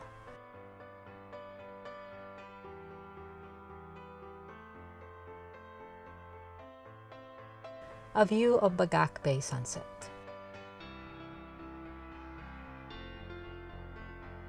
With dusk settling over us, we walked around to see more of the beautiful homes.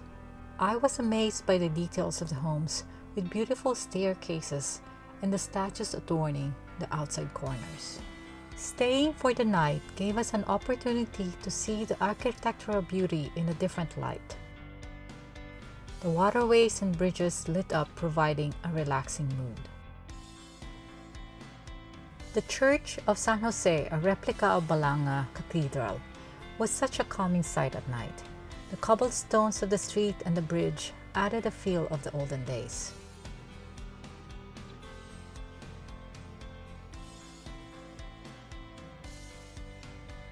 Seeing the images in black and white brings back the feeling of the olden days.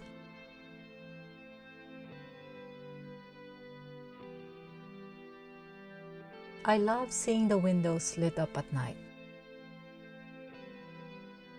This is Casa Bizantina, one of the Heritage House Museum that was originally located at San Nicolas, Manila. Statues of children playing and listening to stories of Lola Basiang were fun to see.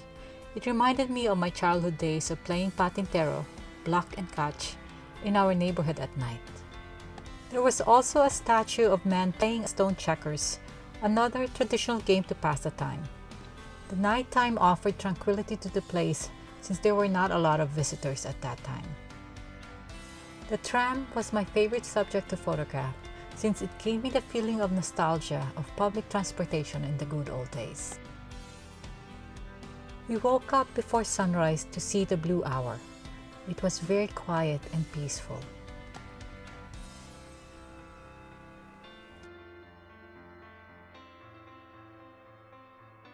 Can you imagine the painstaking effort to create this pathway of colored stones? Just simply amazing.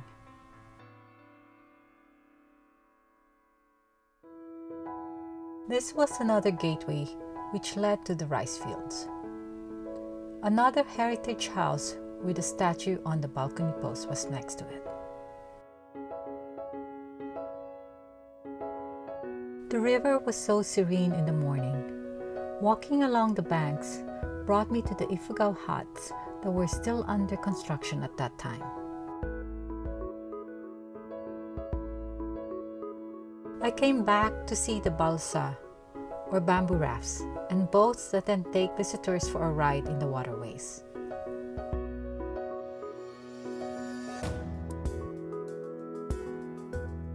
The main reception building is called Hotel de Oriente, also the convention center of Las Casas. From here, we can also see a replica of St. John's Bridge in Manila. Another view of Lola Basiang telling stories to the children. One of them is about this mythical figure called Capre, which is half horse and half human. Inside the house, we saw the intricate design of the ceilings in these colonial homes. Depictions of fruits and fish are just some examples. The design of the wallpaper also reminded me of palaces of European royalty.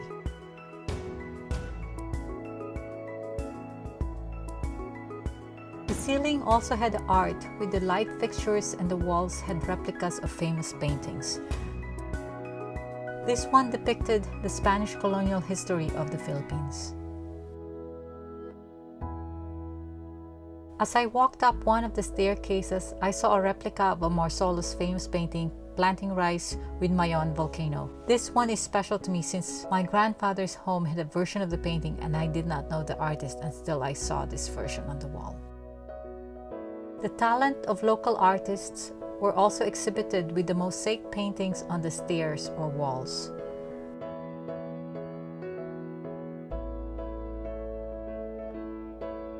Inside the homes, we also saw various artifacts, one for grinding using your feet, a small cannon,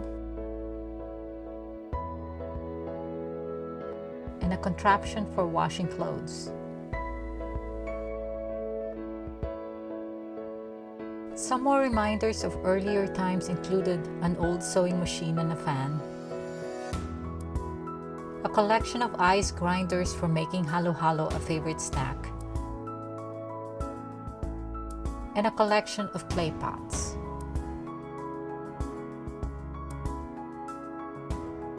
The furniture inside the houses reminded me of photos from my grandparents' home.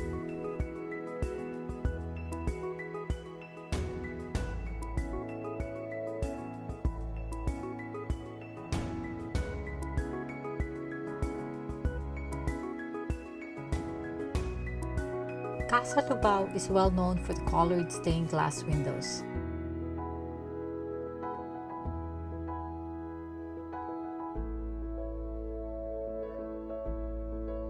Statues of saints on display were also a reminder of the Catholic faith. Huge wooden tables and the beautiful shiny floors were typical of the houses. Elaborate mirrors also added to the beauty.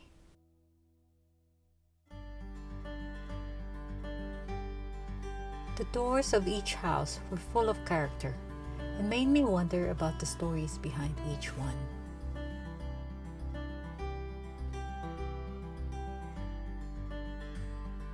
The same was true with the windows of every home. These window panes were made with kapis or shells.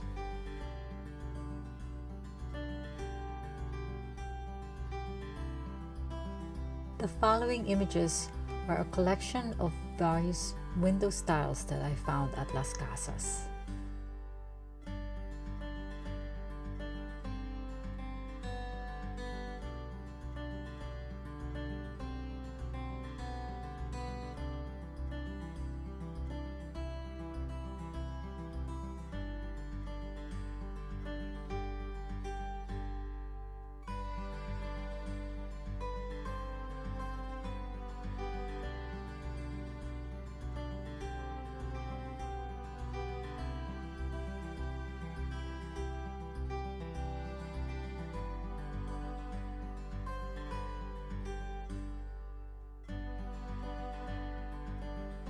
As in most Catholic places, the church is the center of their daily lives.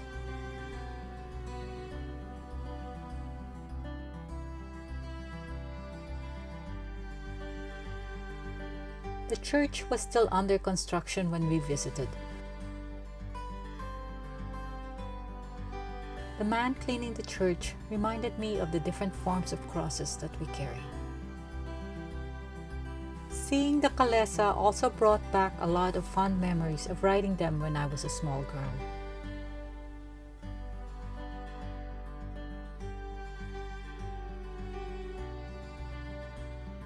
Casa Binyan is a replica of the home of Dr. Jose Rizal, the Philippine national hero, as efforts to move the original house in Laguna were met with protest. Casa Binyan was formerly the home of Jose Rizal's mother, Teodora Alonso. This is also where the film General Luna was filmed. There was also a brief reenactment of the Noli Me Tangere story, providing more history for the visitors of Las Casas.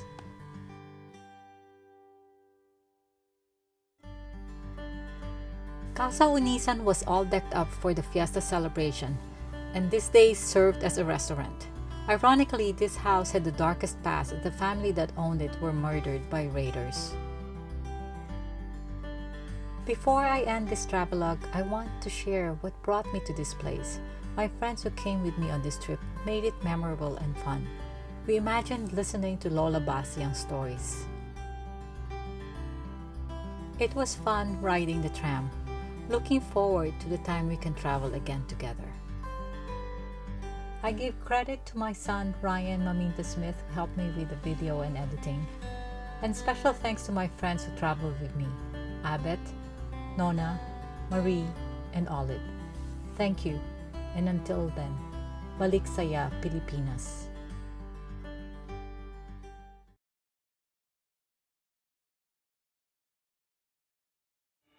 Before the pandemic, IDIC was the go-to place to more than 600 seniors who join in the activities and avail of social services every year. Here they gather to enjoy each other's company. There's bingo, board games, snacks, meals, food bank and groceries, line dancing and fitness sessions. It was their Disneyland, their second home. Tonight, Washington stayed on edge after seeing the first. But suddenly, Washington State made the headlines, exploding in our midst, the epicenter of a deadly illness. Overnight, the whole world changed. Na magsimula ang COVID-19 at magsara ang IDIC para kami nawalaan ng tahanan. The happy, fun place, their second home, stands silent. IDIC's hallway was their Facebook, their Instagram. It was their social media. IDIC was their TikTok, their mobile gaming. All these were suddenly taken away from them. And like all centers, IDIC shut its doors indefinitely. But the staff continues to check on their needs, seeking help from the community. All responded.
To one and all, maraming salamat po.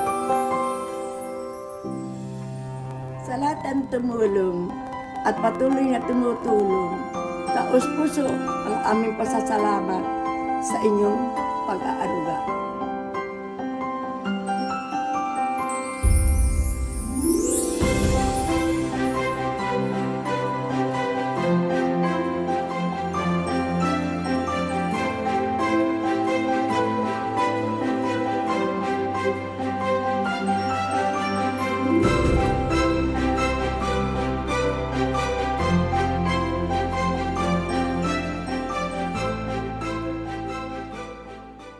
An introduction to the Kulantang music of ancient Dulawan in the southern Philippines with Titania Buckholt. Long ago, in the islands now known as the Philippines, there was a musical tradition which began with the human voice, with chants and songs. Over time, this music was transferred onto instruments made of wood, and then to metal instruments made of bronze. About 800 years ago, bronze gongs from Borneo arrived in the Sulu archipelago. And then the gongs arrived at the ancient inland port of Dulawan, located in the wide and fertile valley of the Pulangi River in central Mindanao. These bronze gongs in the southern Philippines are not like the flat gongs of the northern Philippines. These gongs have knobs, and they are played in several different ways. They can be suspended horizontally on a rack, called an antangan. Or sometimes they can be handheld, or they can be suspended vertically. In the Philippines, the music played on knobbed gongs is known by many names because this music is played by many cultures with different histories, religions, and languages. In the United States, we call this music kulantan, and by far most Americans who play this music today learned it because of the efforts of the late master musician Danongan Danny Calanduyan. For 40 years, Danny Calanduyan taught kulintang music to thousands of Americans. He started in the 1970s at the University of Washington in Seattle. In California, he taught kulintang classes at San Francisco State University and at Skyline College in San Bruno. Danny Calanduyan was born near the Pulangi River in Maguindanao Province and raised in a family that specialized in the ancient music of Dulawan. Currently, this area is known as Datupian.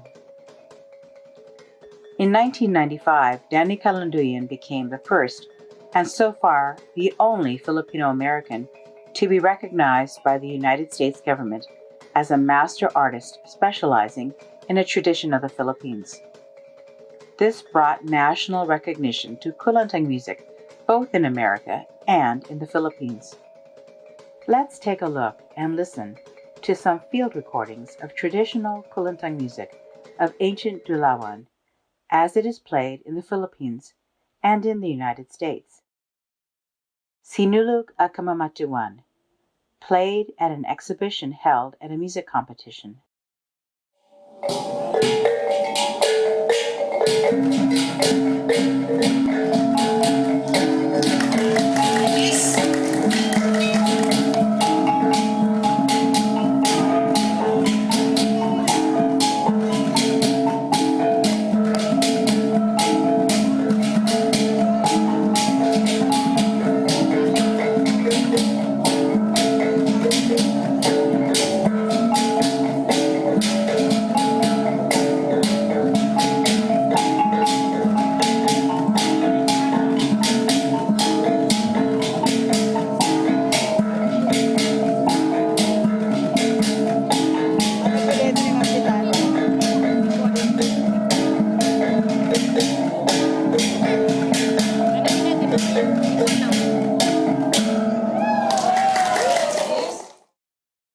Variations on Dulawan style, Sinulog Akamamatuan, and Duyo.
The luntang, an ancient musical instrument of the Maguindanaon people, is made of tamnag wood.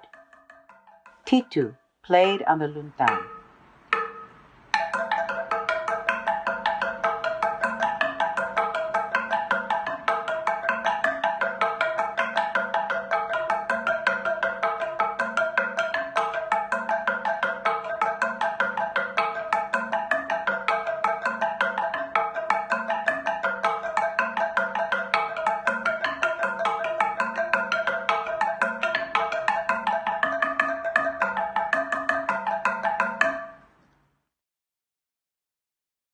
Titu, played on the kulintang akayo.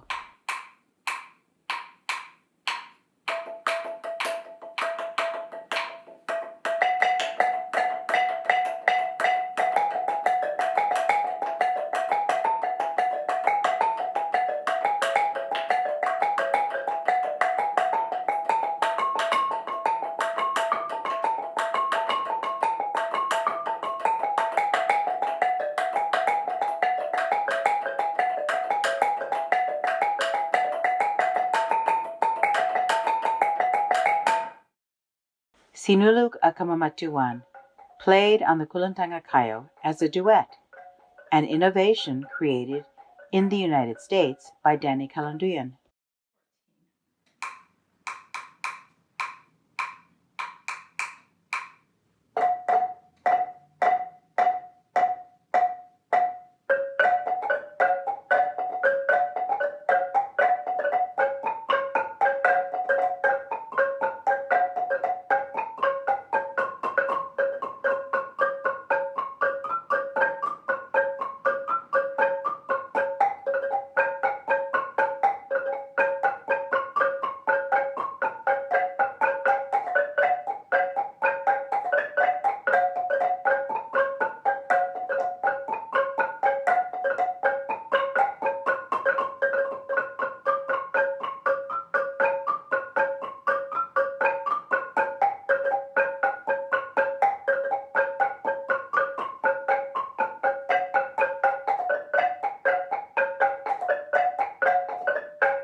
Played at a family celebration